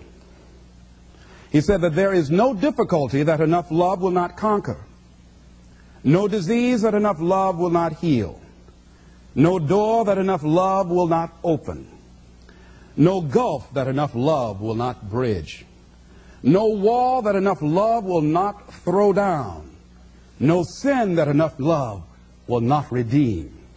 It makes no difference how deeply seated may be the trouble, how hopeless the outlook, how muddled the tangle, how great the mistake, a sufficient realization of love will dissolve it all.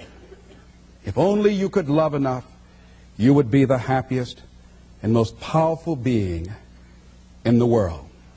And he ends it in a scripture that says, God is love, and he that dwelleth in love dwelleth in God, and God in him. Decide to be a loving experience in life. That whatever work you have to do it lovingly.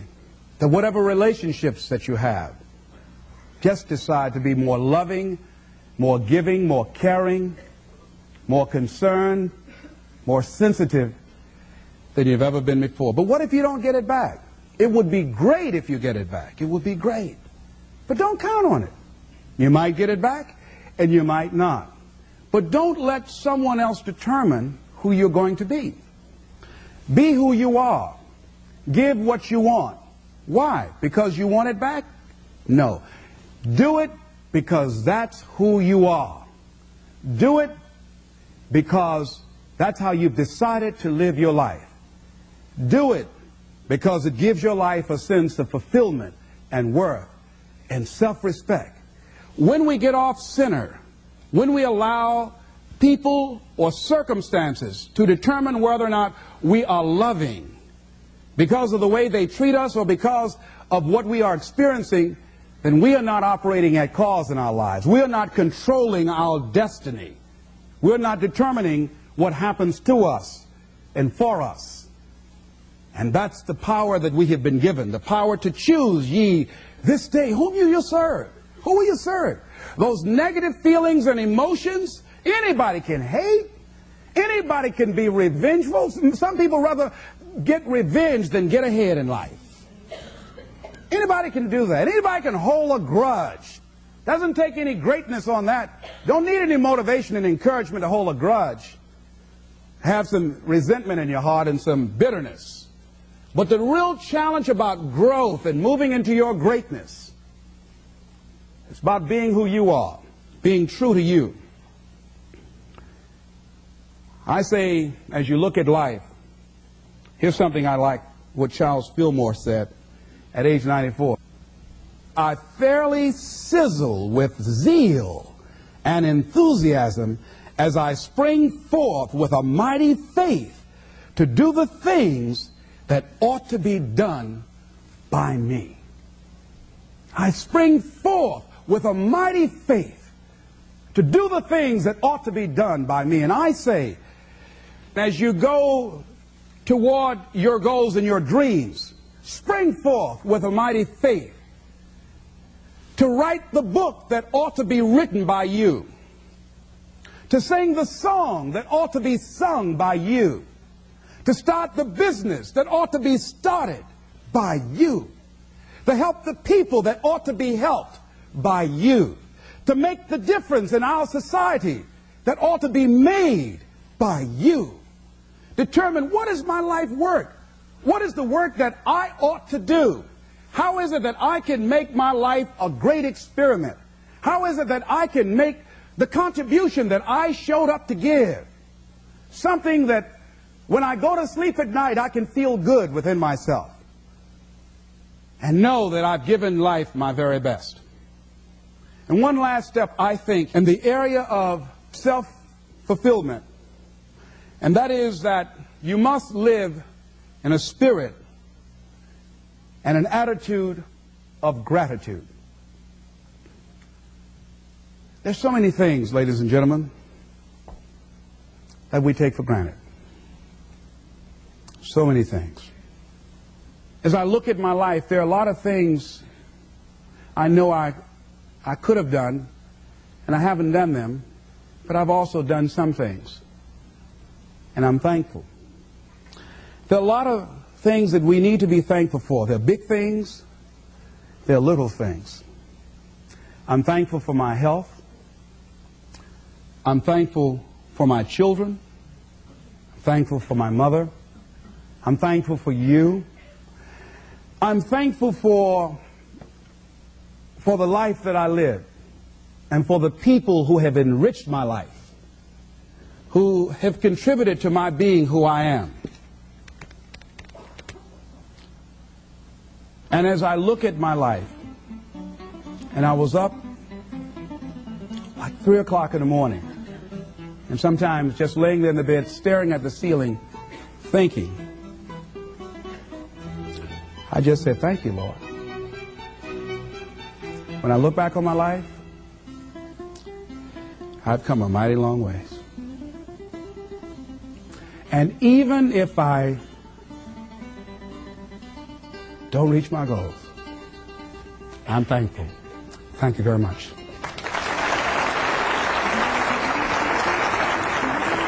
Thank you. Thank you. Thank you.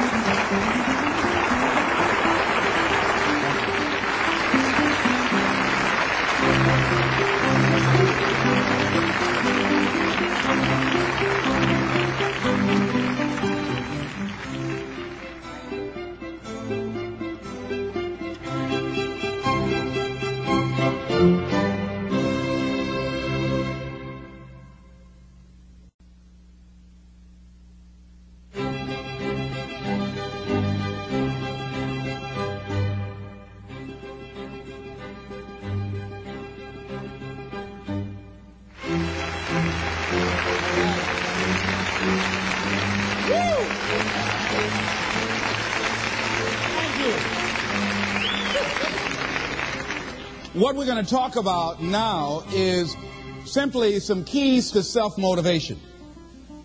And all of us have motivation of some sort. I define motivation as the desire to achieve that which you believe to be worthwhile. And many people go through life never getting in touch with their greatness because of the lack of motivation to push themselves, or because they have not found something that they believe to be worthwhile to challenge them. I heard a poem once that said, many a flower has bloomed unceasingly and wasted sweetness upon the cold desert air. It's translated, that means simply that many a talented persons have gone unnoticed, and the world never had a chance to be exposed to their talent because that person did not take the time to begin to express or to demonstrate or to motivate themselves in the direction to bring that which they came into the universe to bring. How can you measure your motivation? How can you evaluate where you are on a scale of 1 to 10? Let's do this for ourselves mentally. How do you rate yourself from 1 to 10? Your mental attitude about yourself, how you feel about you, how you feel about life. How do you rate yourself on a scale of 1 to 10 in terms of your physical appearance, in terms of your health? Do you take care of yourself? Are you allowing yourself to get overweight and out of shape? Are you conscious of your health? Are you watching the food that you take into your body? Do you make a deliberate effort to exercise? You know, it was George Burns, he said, we cannot help getting older, but we don't have to get old. And many of us get old before our time because we don't take time to take care of ourselves. Your environment is a very good indicator. On a scale of 1 to 10, is it what you want it to be? Do you find it desirable? Are you satisfied? The job or career that you're involved in. Someone said that 85% of the American public are unhappy with their jobs. Are you spending 8 hours a day just doing time? Doing something that you don't find challenging, that does not make you stretch mentally, that does not stimulate you, that does not inspire you. Something that you don't find a sense of fulfillment in it. If you're doing that day in and day out, it has to affect how you feel about yourself, your level of motivation. Your relationships. What kind of impact is it having on your life? Is it nourishing or is it a toxic relationship? Does it drain you or does it build you up? Ask yourself that. How motivated are you to do something about it? Your contribution, your actions. What are you giving? Many people will leave the universe without a trace. No one will know they were here. And in fact, under their name, we could put under there, not used up. Will anybody know that you came this way? What contribution are you giving? What will you leave? What will be different because you came this way? Someone once said that life is our gift to us that God has given us, and how we live our lives is our gift to God. What kind of gift are you formulating? Is this a gift that you like to take back and do something else before you turn it in? Think about that. What can we do? What are some of the keys that we can begin to use to motivate ourselves when our batteries run low? Because I don't care who you are, I don't care what you do, at some time you are going to get tired. At some time you're going to get in a rut. Seem like nothing you do works out right. And sometimes it just seems like you just don't have the wherewithal or the will to do anything. That sometimes you act like you're punch drunk. You're just wading through life, just doing time day in and day out, looking at non-discriminatory television, anything that's on, just looking. And depressed, feeling powerless, feeling useless, and bored. What do you do? How do you get yourself out of a rut? How do you, when you know you can do more than what you've been doing and you're not doing it and you're discontent with where you are, you get angry at yourself. How do you get out of that rut? How do you motivate yourself? One of the things that we must do is that we must be involved in working on achieving self-mastery. You must work on yourself continuously. Never be satisfied with yourself. Always know that as you invest the effort and time on you, that's the greatest ability that human beings have above animals. See, a dog can't be anything but a dog. Tree can't be anything but a tree. Human being, you've got unlimited potential. You can put effort on you, and by concentrating on you and developing you, you can transform your life wherever you are right now. So you want to work on yourself.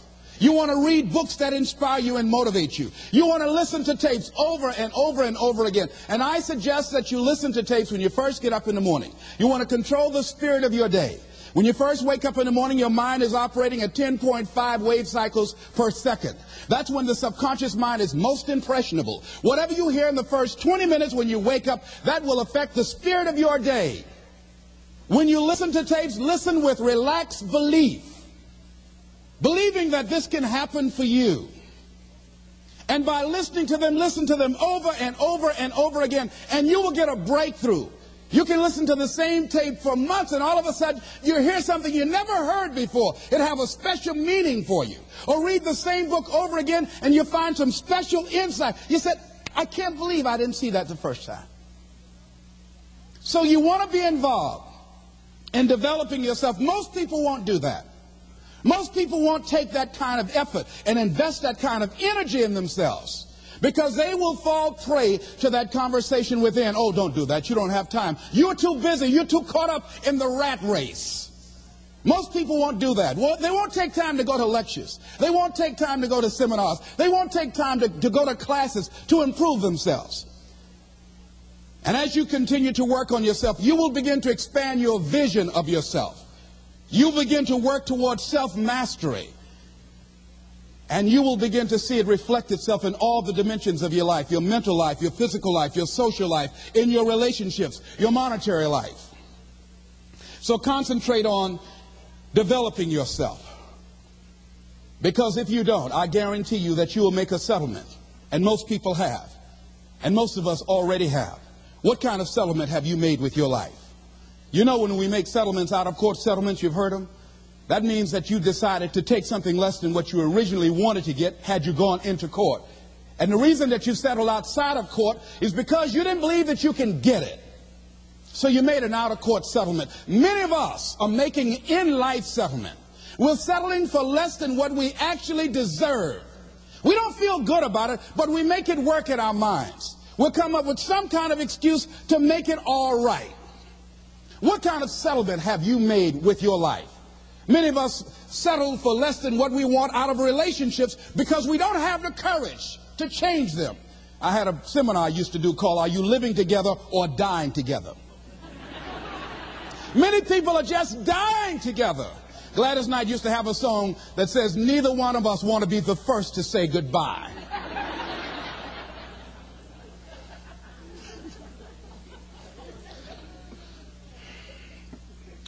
The next thing is, in order to begin to find some keys to self-motivation to drive yourself, in addition to working on yourself, and as you work on yourself, you feel good about yourself, and as you feel better about yourself, you treat yourself differently. Develop a health plan. See, you can't feel well and do well if you don't have good health. You can't perform if you don't have your health. Your health is valuable. Develop a health plan. A plan that you will follow, because this is the only vehicle that you have to carry you through this experience called life. And you want to take good care of it because you love you enough. You care enough about you. And that's not easy. It is not easy having a health plan and sticking to it.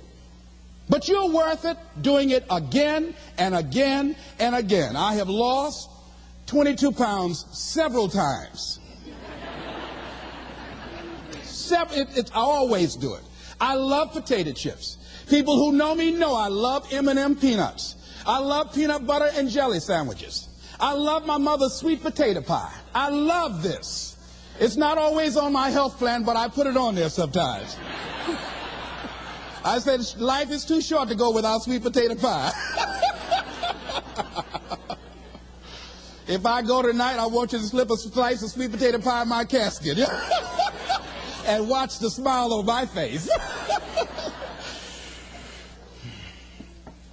Next thing is, as you take care of yourself, the next key is keys to motivation, to self-motivation. You want to live life with energy and passion. You want to make a conscious effort to be lively. See, in life, you either saying hello or goodbye. You either on the way or in the way. Leave dead people alone. Some folks just walking around looking sad. How you doing, honey? Stay away from these people. Just go away from them. It affects you.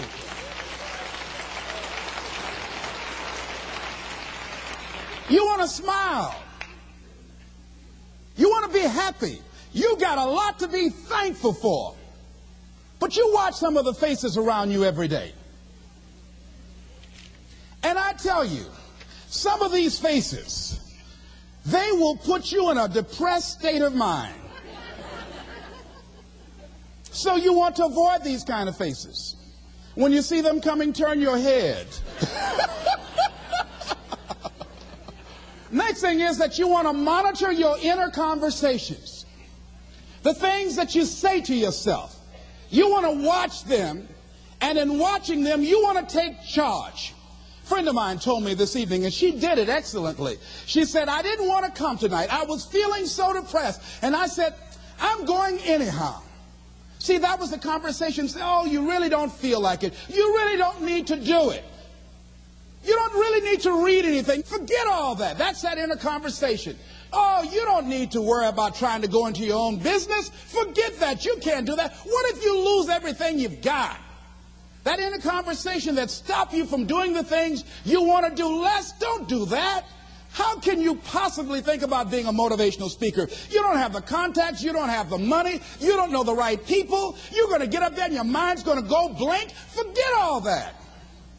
You remember that time you got up before some people and you panicked? You stood up and your mind sat down? Don't you remember? And I said, yes. And then I said, shut up. So you've got to learn to stand up to yourself inside yourself and short circuit, override that conversation that's always going on. 85% of what that conversation will tell you is negative. It's negative. It will tell you you're tired when you really are not tired. It will tell you you can't do it. It will fill you with fear. So you've got to watch that conversation. And when you find it going on, you've got to stand up to it and say, I'm going to do this anyhow. I'm afraid, but I'm afraid not to do it. And I'm not going to let you stop me. The biggest challenge that you will have in life is you. There's an old African proverb that says, if there's no enemy within, the enemy outside can do us no harm. The next thing that is a key to self-motivation is that you've got to ask yourself, what do I want out of life? What do you want out of life? What do you want out of a job? What do you want out of a career? What do you want out of a relationship? What do you want? What gives you your life? How will you know when you got it? What will make you happy?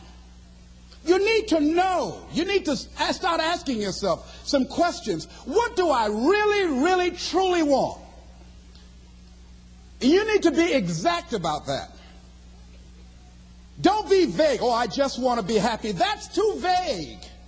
What will make you happy? How will you know when you got it? Zero in on it. Be exact. Be specific. And as you do that, that will stimulate that superconscious mind, or the reticular activating system of your mind, that will begin to find those things, to identify with it. And once you begin to determine that which you want, take the time to write it down. Don't just think about it. Write it down. That is a subjective process that engages the subconscious mind. Write it down. Once you write it down, read it 3 times a day, morning, noon, and night. Why is that important?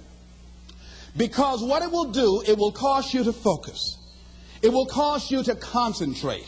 When that other conversation is going on telling you what you cannot do, telling you all of the impossibilities and all of the obstacles, your concentrating will begin to create a larger vision within yourself, and you'll start looking for and seeing some new opportunities. You start creating some openings for yourself. As you begin to read that every day, day in and day out, that will make you focus. That will discipline your thinking. And you'll get all kind of creative ideas. As I talk to you right now, being involved in this immersion process, you're going to create some openings for yourself. You're going to get some ideas. You're going to feel your adrenaline flowing, and you're going to think about something, some idea you had, and you say, I want to go back and I'm going to look at that again from a different vantage point, not from the level of the problem or the obstacles that I encountered, but from a higher vantage point. Because what you will begin to see and to know as I talk to the higher consciousness within you, that you are powerful, that you are a miracle worker. And that inner conversation has conditioned you to believe that you are not. And as you begin to discover the truth of who you are, whatever challenge that you're facing in life, and if you're living, you're facing some challenge, you'll begin to know that you're powerful and that you're a miracle maker. So as you begin to write down exactly what it is that you want, read it every day. The next thing is, see yourself there. How will you feel once you get there? What will the experience be like for you? What will be different? What kind of person do you have to become in order to get there? Visualize yourself there, living the experience. I remember when I ran for state representative in Columbus, Ohio. And I had a lot of people telling me, and you got to watch not only the conversation within, but the conversation without. Telling me, Les, you can't possibly win. You can't do that. And I went down to the legislature, and I saw myself. I knew what I wanted. I saw myself in the chair. I pointed out the chair that I wanted. I used to go and sit up in the galleries and watch the legislative process. I used to go to the committee meetings and listen to legislation being introduced. I learned how to write legislation, how to amend legislation. I started thinking like a legislator, got up every day dressing, thinking like that, selling myself on it, seeing myself in the legislature. Mr. Speaker, I'm the gentleman from the 29th House District. I'd like to introduce the bill. I went in the legislature, walked around. I had the experience of it. And when I ran and won against overwhelming odds, they were shocked.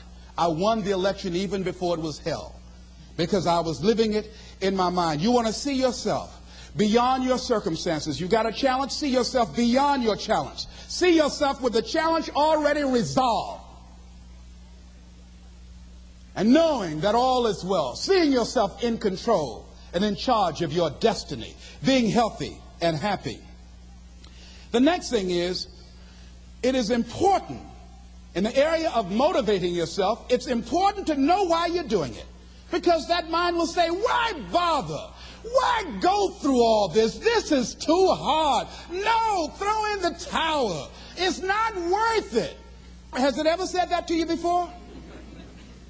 Here's how you can handle that. Here's how you override that. Write down 5 reasons why you deserve it. Why do you deserve what you want? Why you? Why do you deserve it? What meaning and value will it bring to your life? What's so different about you that you deserve your goal or this goal? And when you write down those 5 reasons, when you have some down moments, and you're going to have them, when that conversation starts talking to you and it's going to talk to you, what you will do is you can pull that out and read it, and it will build you up. It will be your rod and your staff to comfort you through some challenging moments, because you're going to have some. Life will knock you between the eyes. It will catch you on the blind side, come out of nowhere, stuff you can't anticipate that will knock the wind out of you. You want to give up. That's why it's important for you to work on yourself, listening to tapes, building yourself up, talking to yourself with power, feeling, and conviction, building yourself up day in and day out, because it's coming. I guarantee you, life is just waiting. Oh, he's doing good now, huh? Very good. I remember I had an experience. I was pursuing my dream. And that's why you have to work on yourself. You don't know what's going to happen. And I was telling people, I had this big rally I had to do with 5,000 people there. And I said, you must work on yourself. If you want a larger vision, you've got to empower yourself continuously, because life will catch you on the blind side. And after I finished my speech, I got a rousing standing ovation. And I went and called the young lady that I was dating at the time. I said, hey, guess what? I said, they love me. I got a standing ovation. And they were chanting, we want the motivator. We want the motivator. I said, listen, we want the motivator. Do you hear? She said, yes. Les, I need to talk to you. I said, well, wait a minute. You're talking about tough. I was getting off, and I'll be home soon. Les, I heard a voice in the background. Hurry up and tell him. Who's that? Les, you've been gone a lot, and there's somebody else. What? And they came in. Les, come on, Mr. Motivator. They want you back out there. Wait a minute, hold a minute. What'd you say? I'm sorry, there's someone else. And I heard the voice say, hang the phone up. Clump. I say, wait a minute. They say, hey, Motivator, come on. They want you. Can't you hear them cheering? I say, okay. I say, when you working on a larger vision, I say, you got to really work on yourself, because life will catch you on the blind side.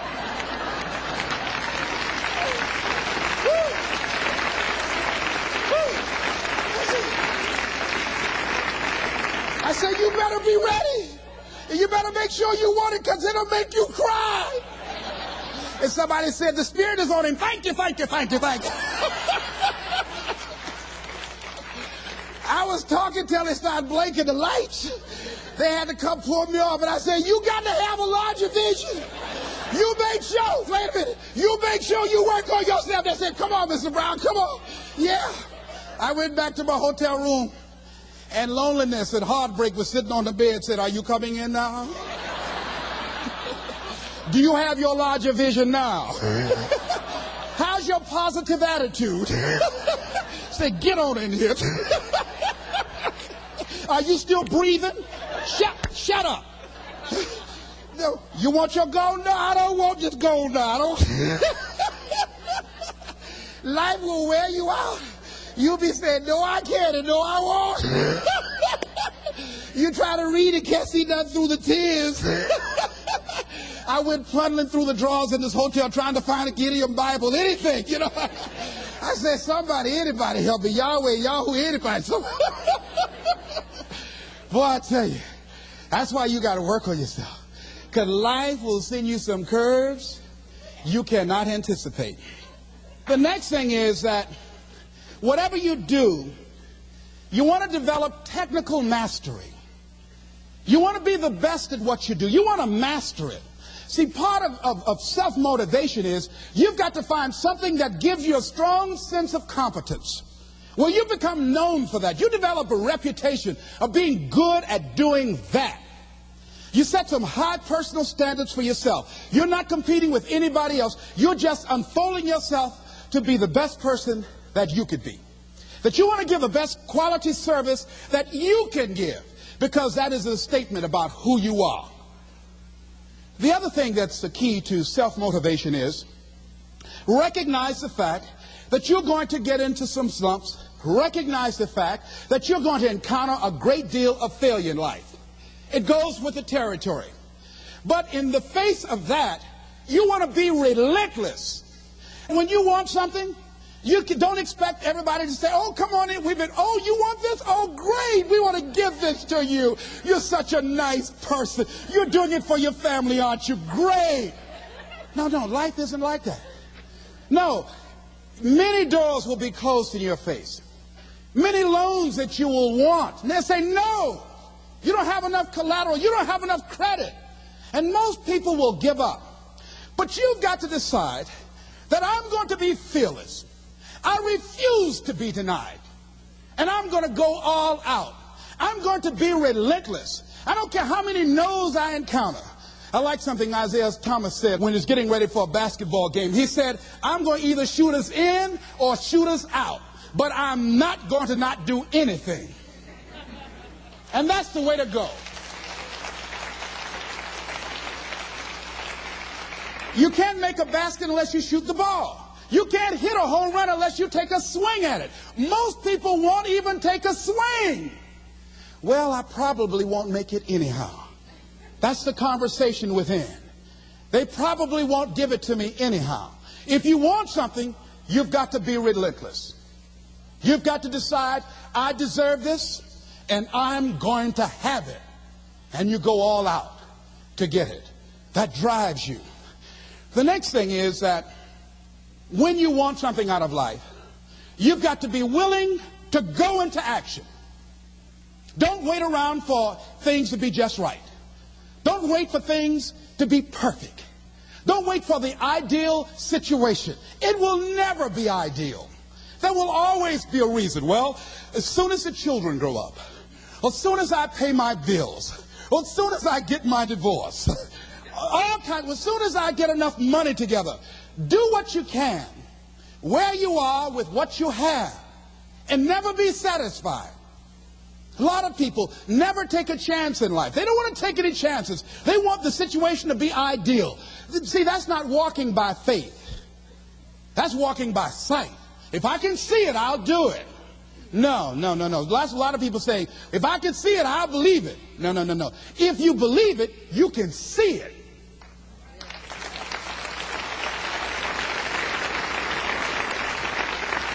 And don't be disturbed because no one else can see it. That's not unusual. That is ordinary. But because you want some different kind of results in your life, you've got to be willing to be unreasonable. If you want unreasonable results in your life, you've got to be willing to be unreasonable. Part of being unreasonable, you don't judge according to appearances. Part of being unreasonable, you can see it because you believe it. That's part of being unreasonable. Part of being unreasonable, you're like Paul who said, you must have the faith to call forth those things that be not as though they were. That's part of being unreasonable. Most people won't do that. Most people say, call me when you get it together. Then I'll support you. The other thing is that one of the keys to self-motivation that empowers you is that you want to find a cause larger than yourself. Find something that you can contribute to. Find something that you can make a difference because you can. Part of what feeds your larger vision, part of what gives you a reason for being, part of what gives you your life is being able to give something back. Say, I can't afford to give anything. You can't afford not to give. Give your time. Give your talent. If it's nothing, just to go over there and lick envelopes.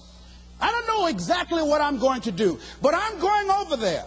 It's part of my tithing in the universe. Once you develop that special sense of mission, and that's what you develop when you're part of a larger cause than yourself, it drives you. You don't need an alarm clock to get up in the morning. You have special power. You'll go places and folk will like to be around you. They will know there's something different about you. When you go in, they'll say, hey, that's somebody important. I want to know who you are. I just want to be near you. That energy that you have, that consciousness that you will embody will affect everybody around you. The next thing is that you want to create a home court advantage for yourself. You've got to be aware of who you have around you. So you want to be selective. Have friends that will enable you to grow. I have friends that help me to grow spiritually. These are my spiritual friends. I talk spiritual stuff with them. I have some other friends who are just intellectual friends. They make me grow intellectually. They make me stretch. I have some professional friends. I'm a member of the National Speakers Association. I get together with other speakers and we learn from each other and we grow from each other. I have other friends who are just social friends. All we do is just socialize together. We'll look at a basketball game together or go out dancing, but that's all we can do. We don't talk anything serious, nothing spiritual, nothing intellectual. That's not that kind of relationship. Nothing heavy up in here. Have other friends, we walk together. That's all we can do, walk together. Talk about it, we're going to lose weight one day by and by for good, all right? That's all we do. Nothing else. So, according to the relationships that you develop, we grow from people and projects. And the relationships that you develop can enhance and can enrich your life, or they can drain you. I know many talented people who had a great deal of potential, but because they didn't surround themselves with other people that will inspire them to transcend themselves, they never realize their greatness, and they will end up going to their grave with all their good stuff still in them. So you want to look at your relationships, the people that you're involved with, the people that you communicate with most often, and you want to ask yourself the question, what am I becoming because of this relationship? Does it inspire me? Am I motivated? Am I encouraged? Am I driven to develop myself? Am I seeking my own greatness? What kind of person am I becoming because of this relationship? Am I becoming more cynical and negative about life? Ask yourself that. The next thing is, you've got to say yes to your life. You've got to say yes. Yes to my dreams. Yes to me. Yes, I can make it. Yes, I can. Doesn't matter how many failures I've made. Doesn't matter how many mistakes I've endured. Doesn't matter about my defeats. Doesn't matter about what I've done. Yes. Yes. I don't care about the fact I'm in a hole now. Doesn't matter about where I am. Yes. The last chapter to my life has not been written yet. If you judge me now, you'll judge me prematurely. I haven't exposed all my stuff yet. I'm still in the process of transforming my life. I'm still in the process of becoming. Yes. I had somebody in my life at one time told me, you'll never make it. And I said, I'll show you. And what energized me, what motivated me was something that Frank Sinatra said. He said, the best revenge is massive success.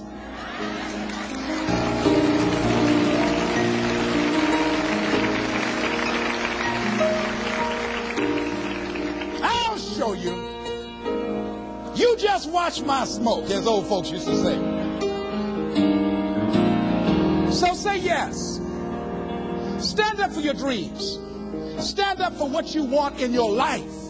Decide that your life is so meaningful to you, that you love you and you love life so much that you're going to stand up for something you want. I used to have a saying when I was on the radio, stand up for what you believe in, because you can fall for anything.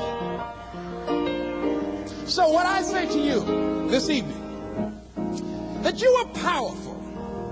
You have miracle working power in your life right now. But you've got to work on yourself. You've got to develop yourself. You've got to talk to yourself day in and day out, selling yourself on you and on your potentials. And you've got to know that you are worth all of your effort. And that the key to your motivation, as you get a larger vision of yourself, is to know that you have something to give, is to know that you have a reason for being in the universe at this point in time. I want you to stand up for your life right now. Anybody want to stand up for your life? Stand up for your dream? Stand up for your dream.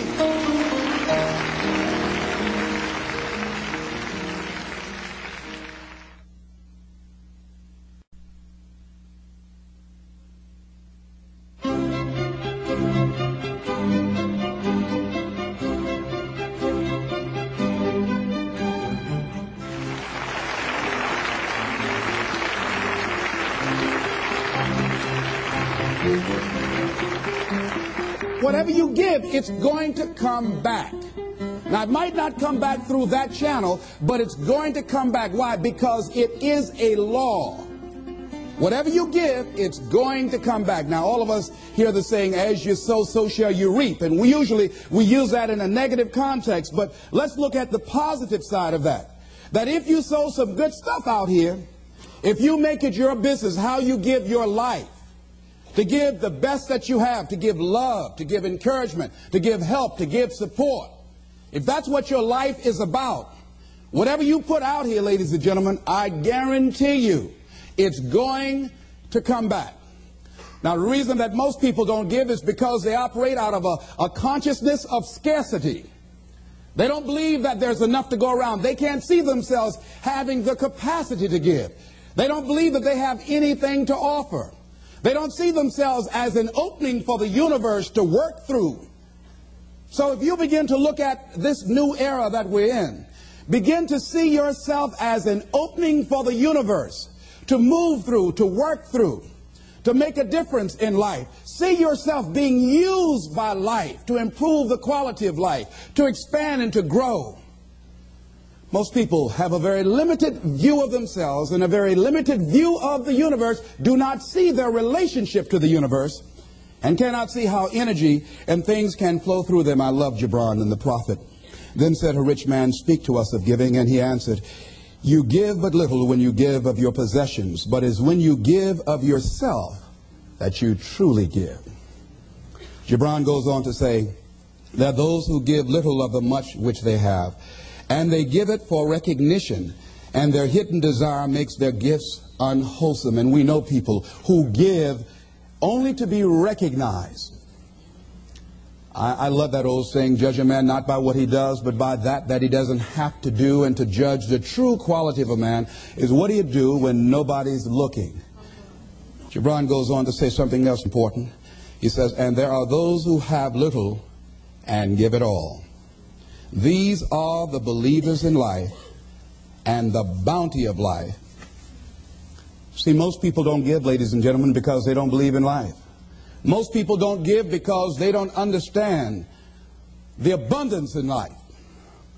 And so they go through life holding back on life, not understanding this also, that what you hold back from life, life holds back from you. So most of us go through life, ladies and gentlemen, not giving, and we're cheating ourselves, and you're also cheating life. See, I believe that all of us have some work to do. I strongly believe that each one of us showed up to do something, that each one of us showed up to contribute something to life, and that if we don't do it, it will not be done. See, no one is going to give Les Brown's speech. No one is going to write your book. See, if you've been given something to do, and if you don't do it, what you're doing is short-circuiting the flow of the universe. See, just imagine, if you please, we had a circle, and people are standing around in this circle. And let's say we were given a bucket of love. And then I pass it to the person to the right, and they pass it to somebody else, and they pass it to somebody else, and they pass it to somebody else, and they pass it to somebody else, and it comes back to me. One of the great things about giving is that as you give, you're going to receive. What we want to do is keep the flow going, keep the flow going. If anybody gets the bucket of love and stops and holds it there, all of us suffer. They've short-circuited the flow. They've stopped what was going on, the energy that was going around. See, you are part of an equation, and you are needed. Part of why we should begin to look at how we give up our lives, that we've got to begin to see, what is it that I'm supposed to do? What is my life work?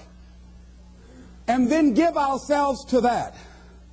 Because as we do that, ladies and gentlemen, I guarantee you, as you begin to take on this new era that we're in, if you decide that I'm going to begin to start living life generously, I'm going to start giving more of myself, I'm going to start putting out more, contributing more to life, here's what's going to happen, ladies and gentlemen. I guarantee you that life will take on a whole new meaning for you.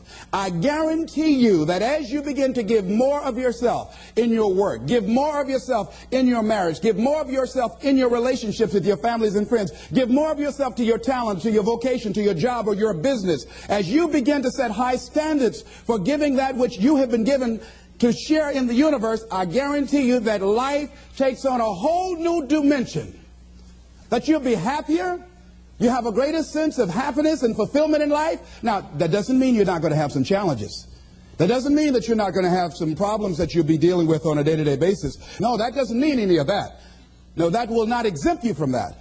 But what it does mean that now you will begin to take off on some new paths to some newer horizons. That you'll begin to see life totally different than most people. I think that's what Henry David Thoreau meant when he said most men live in quiet desperation. That most of us go through life because we're not using that which we've been given, that we are punished, that we're going through life getting up in the morning with no reason to get up. See, once you find out your purpose in life, and once you decide that you're going to live a life of sharing and giving and contributing to life, you don't need an alarm clock to get up. That you move differently. You have more life in you. But most people are walking around dead. Most people are looking lifeless. Most people find it a hard effort to smile. Most people are abusing themselves with alcohol and drugs and evading their own greatness and holding back on themselves for years. I was cheating myself. For years I could have been doing exactly what I'm doing right now. But I was afraid. I didn't feel I was worthy, and I didn't want to recognize that which I had been given. I had a limited view of me, and I was literally running away from me. I mean, life sometimes chases me. I say, no, we want you to do something great. No, not me. Go get somebody else. No. You're not talking about me. No. You don't know what I've been doing. No. We want you. We can just groom you and train you and get you ready. Me, yeah. Are you sure? Me, yeah. No, not me. No, I don't know. I don't want to do that, see. And then so I just get tired of chasing. Say, come over here. Come over here. You ain't got enough sense to come. Just come over and shut up and straighten up. They just whip you so hard after a while, you say, okay. Ladies and gentlemen, one of the reasons that we should begin to give more is because we owe a debt. Reading a book, John Powell. Well, I'm afraid to tell you who I am because you might not like me, and that's all I've got. A line in there I love to quote, we are made by those who love us and by those who refuse to love us. As I talk to you right now, you're looking at a lot of people up here, ladies and gentlemen. It's not just Les Brown standing here. A lot of people have contributed to make me who I am right now. None of us are here because of our own doing. All of us have had life to contribute to us. Many times complete strangers. So we all have cookie people in our life. What do you mean by cookie people?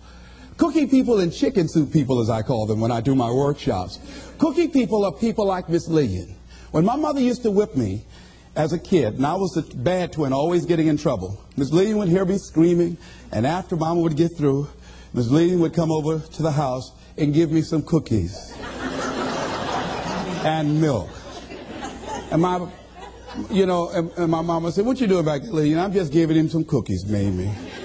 And she said, here you are, Leslie. Even though you're a bad little boy, I brought you some cookies. So cookie people are people who, even when you are bad, even when you are not being who you really are, they look beyond your faults and see your needs. Even if you're a moody person and curse them out and dog about sometimes, these cookie people love you unconditionally. How many of you have ever had cookie people in your life? All right. So we all have had cookie people that the universe has put in our lives to contribute to us. The other people are the chicken soup people. Chicken soup people are people that you can call at 2 o'clock in the morning and say, I got a flat tire, will you come help me? Or my battery is not running, would you come give me a jump? Or I need some help, would you come get me out of jail? If you don't have some chicken soup people in your life, you better get some. But these are people that you can always call on to help you out. So I'm encouraging you to give a letter of appreciation to some of the cookie people in your life. Some of them might have already made their transition. Write some letters to some people who were a leg up for you, some people who contributed to you being who you are. And just say, I was just thinking over the years, I know you know I love you and appreciate everything you've been to me, but I just wanted to drop you this letter. How do you think they'll feel if they get that? Just out of nowhere, just want to thank you for how you have enriched my life.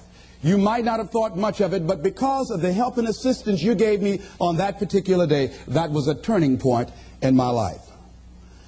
Why should we give? Well, giving creates a vacuum. And as we know, nature abhors a vacuum.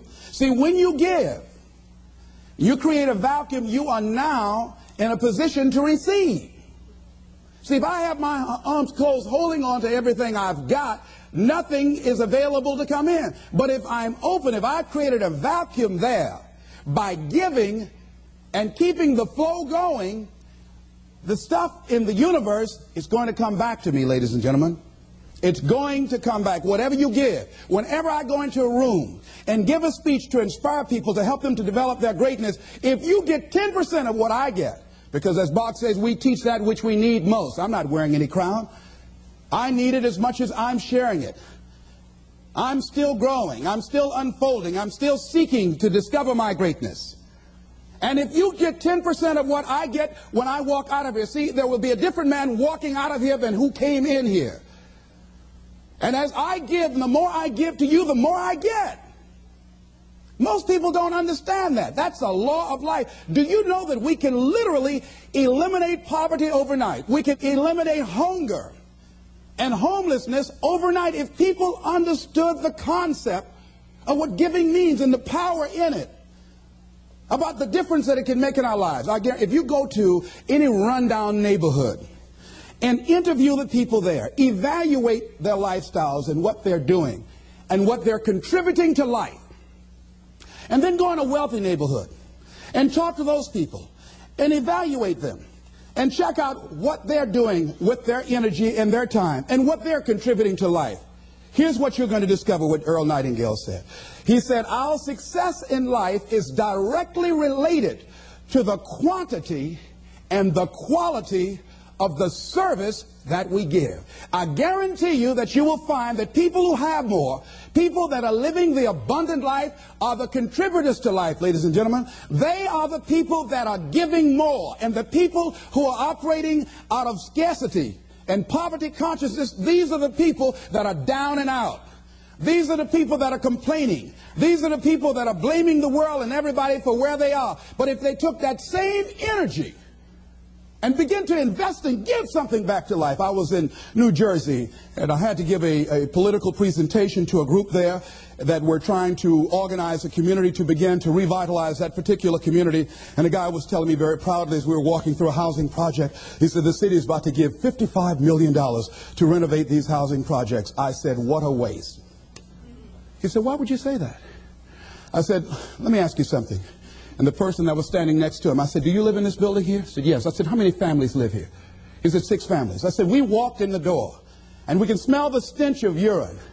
Does it take a genius to go down to the store and perhaps sacrifice buying 3 packs of cigarettes and buy some tired of soap and water and come back here and wash this stench out of here? Does it take a genius to get a can of paint and paint over the graffiti and repair the mailbox? Does it take a genius for that? I say to you, you pour the money in these housing projects and you don't change the people that are living in the projects, before you're completed, they'll be right back to where they were before.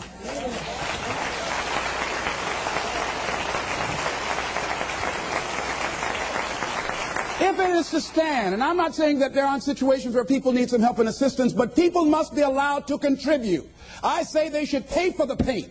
I say they should pay for the mailboxes to be repaired and the windows to be broken. And I guarantee you, if the children go outside throwing a ball, they say, don't you hit that window, you fool. You know how much I paid for that window? Makes a difference. People need to be given the opportunity to contribute and invest in life. And then life is appreciated. But if we just give, and you don't want to just give, you want to give to people who are out there struggling and making it and trying to make impact on the universe. I'd rather give to a man who's already doing it than somebody over here doing nothing and try and go over there. Man, why don't you get up and do something? Hey, listen, if you have to go over there and get them up, you have to do that for the rest of your life. So do it with those who are doing it.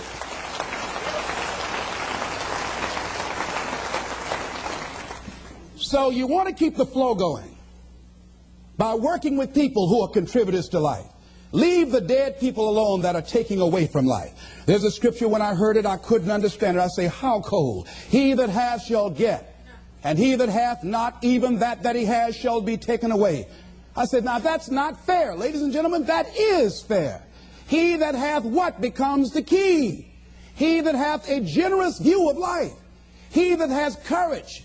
He that hath initiative, he that hath resourcefulness shall get. But if you're like the guy that I was in a hotel and asked him, I said, look here, I said, he was a bellman. I said, I need to get my shoes shined. Oh, I don't shine shoes. Oh, how long have you been working here? Oh, about 3 months. What were you doing before then? Oh, I just got out of the joint. Yeah? You don't shine shoes. That's beneath you, but it was okay to steal. That's not beneath you, huh? See, another guy, ex-offender, I was telling him I had a job for him. What kind is it? What do you care?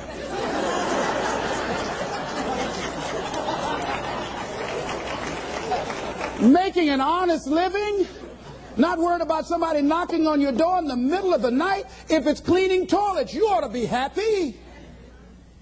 See, he's a taker, ladies and gentlemen. He thinks that somebody's just going to come give him something out here in life. It doesn't happen that way.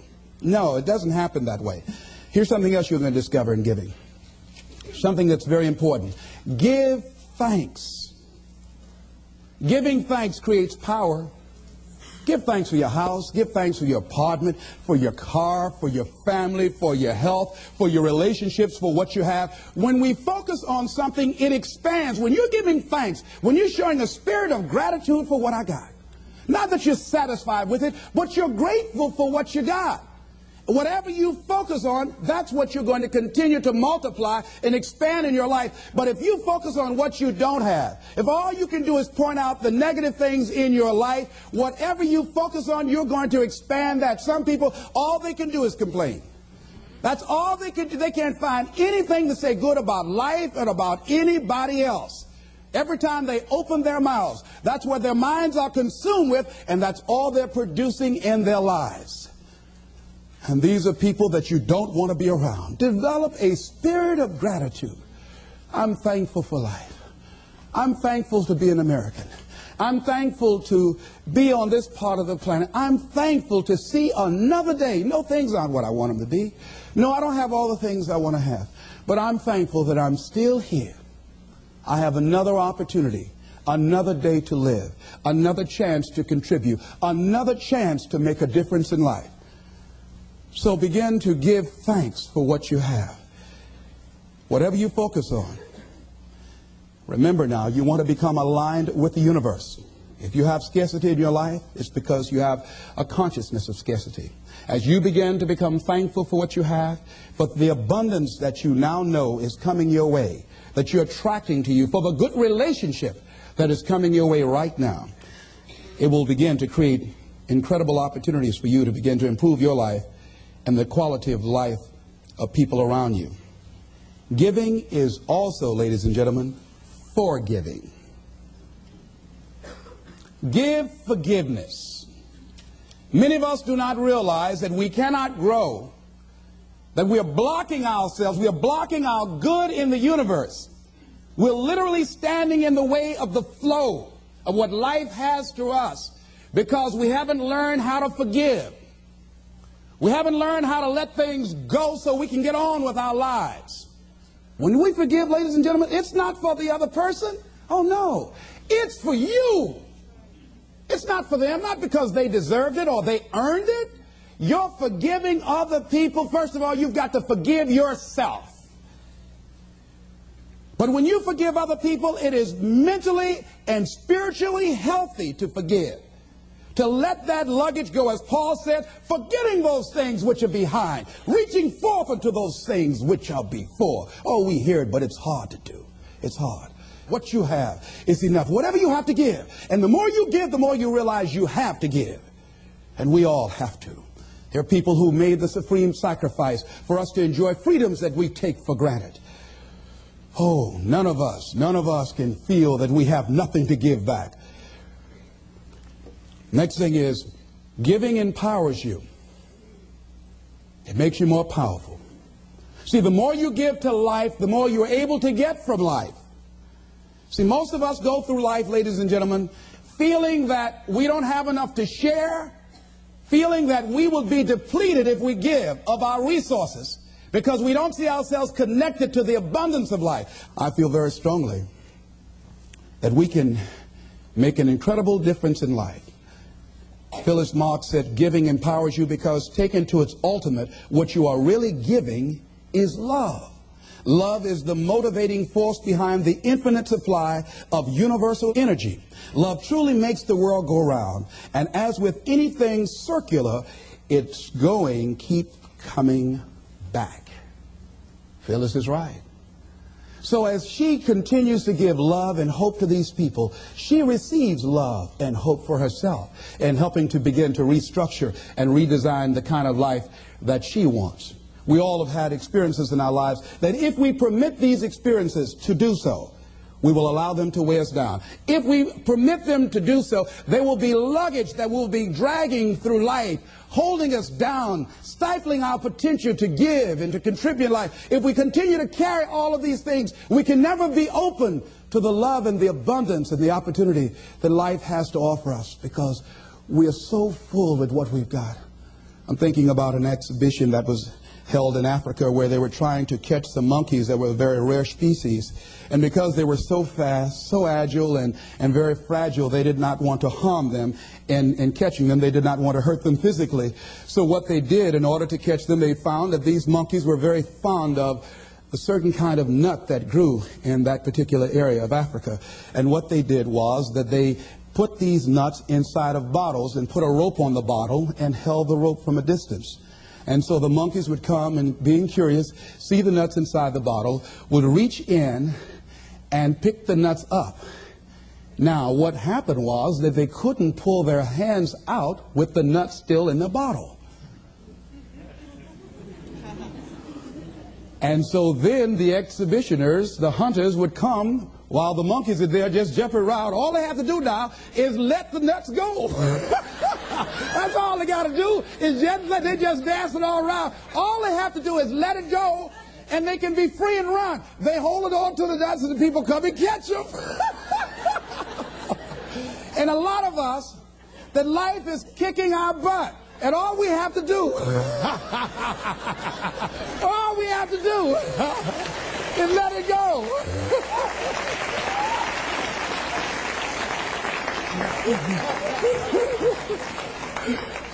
We just keep holding on like we crazy.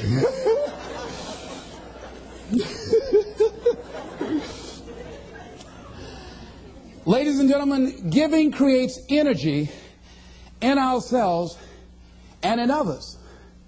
Have you ever helped a blind person go across the street? Or help a senior citizen? Or give somebody some help? Held a door for somebody, an elevator? I mean, don't you have a good feeling inside like, I done good? How many of you get a good feeling inside when you do something good for somebody? See, we're really giving to ourselves. See, that's really the law. When you are giving to yourself. That's who you're giving to. So you want to give yourself some good gifts. There's a principle underlying the concept of giving. The energy flowing through us as we do, that love generates abundance in our lives, and we are able to reap so much from life as a result of our giving. How are you giving up your life? Do you know to the degree that you are giving to that degree determines how much you enjoy life? how meaningful your life is. There are things, ladies and gentlemen, I used to do I can't do now. That is unbecoming for the role that I have selected with where I am at my life and what I want to contribute to life. It is inconsistent. I can't do it. Even if I desire to do it, I can't do it. No, because it doesn't fit, because of my vision of myself and the contribution that I want to make to life. Because it's not enough to give the message, you must also be the message.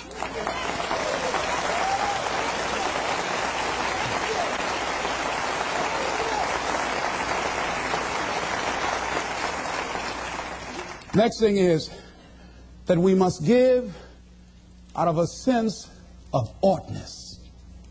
Immanuel Kant, in the book called Critique of Pure Reasoning, he says sometimes we must give out of a sense of oughtness, that certain things that happen, that we just say something ought to be done about this. A policeman in Washington, D.C. was working one of his patrol areas, and he came up to a car in a park, and the car was running, and he saw a figure slumped over the stern wheel. He got there looking in with a flashlight, and he saw a 14-year-old boy with a bullet through the back of his head. And he said, oh no, he has a son himself. That could have been his son. And he said, something ought to be done. We're losing too many young people. And so this man went home. He had like several $1,000s worth of exercise equipment in his basement. He rented a place. He started bringing the kids in to get them involved in taking care of their bodies and physical exercise and athletic activity. He now has expanded that to getting them involved in entrepreneurial ventures, saying that this is a free enterprise system, and the more enterprising you are, the freer you are. And now these kids have started their own business. They have a little shopping center that they run, they operate, they are managing. And they have commercials on radio, and I'm going to be going there doing some training with them. So he decided, because of that event, that I ought to do something. Now, some of the things that's going to happen when you look out and see what can I contribute to, what can I give, I guarantee you, ladies and gentlemen, you're going to have a voice that's saying, it's just no use. It's out of control now. There will be a voice telling you that you'll be wasting your time and wasting your energy and wasting your effort. I say don't listen to it. Listen to that still small voice that says, I can do something, and I ought to do it. We ought to do it. Disraeli said this: nothing can resist the will of a people that will stake even their existence on the extent of their purpose for good. I strongly believe that as we begin to look toward the future, and that as each day we get up in the morning, and be it that you're going to give to make the environment safer for everybody on the planet, be it that you're going to do things to help the sick or the physically disabled or recovering crack cocaine addicts, be it that you want to help and contribute to youth or do something for the homeless, whatever you want to do, if you get up in the morning out of a sense of oughtness and decide that I am an opening for the universe, that life can work through and use me as a channel and as an instrument for change. And each day we get up, we make it our personal business to make a difference in those areas that we're concerned about. How are we going to do it? We don't know. But we know that we can make a difference. And we might not be here to see the results of our efforts. We might not be here as many of the people who before us made sacrifices that they did not live to see or reap the benefits of. James Weldon Johnson, stony the road we trod, bitter the chastening rod, felt in the days when hope unborn had died. Yet with a steady beat have not our weary feet come to the place for which our fathers died. We've come over a way that with tears has been watered. We've come treading a path through the blood of the slaughtered. When we came here, somebody paid the price for us to be here. And as we begin to look toward the future, we all have an obligation to give something back. A lot of us don't give more because of the fact that we allow ego to get in the way. I'm thinking of a man that was well-dressed, walking through a neighborhood one day. And a lady came to the door, and she said, "Hey, you." He stopped. He said very politely, "Yes, ma'am." She said, "Come here." He came to her, Yes, what may I do for you, ma'am? She said, I want you to cut my wood. He said, yes, ma'am. He took his coat off, and he took the axe that she had there, and he cut the wood. She said, I want you to take some around the back and put some in the fireplace. He said, yes, ma'am. And he did that. And after he finished, she said, what do I owe you? He said, nothing, ma'am. Thank you for the opportunity to serve you. She said, okay.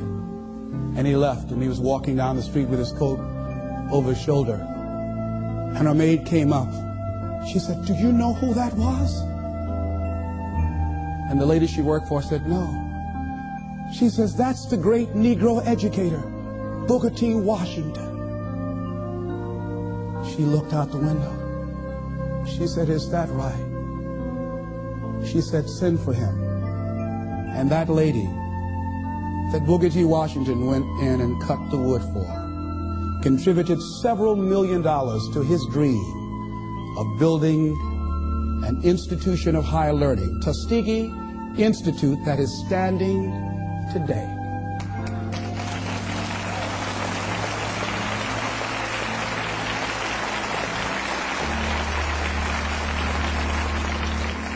What if he had said,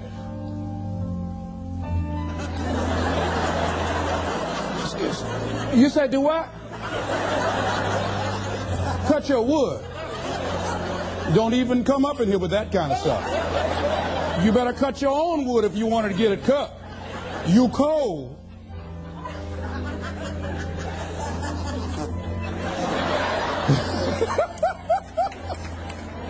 He didn't allow his ego to get in the way. He gave what he had. He contributed. How much have we denied ourselves?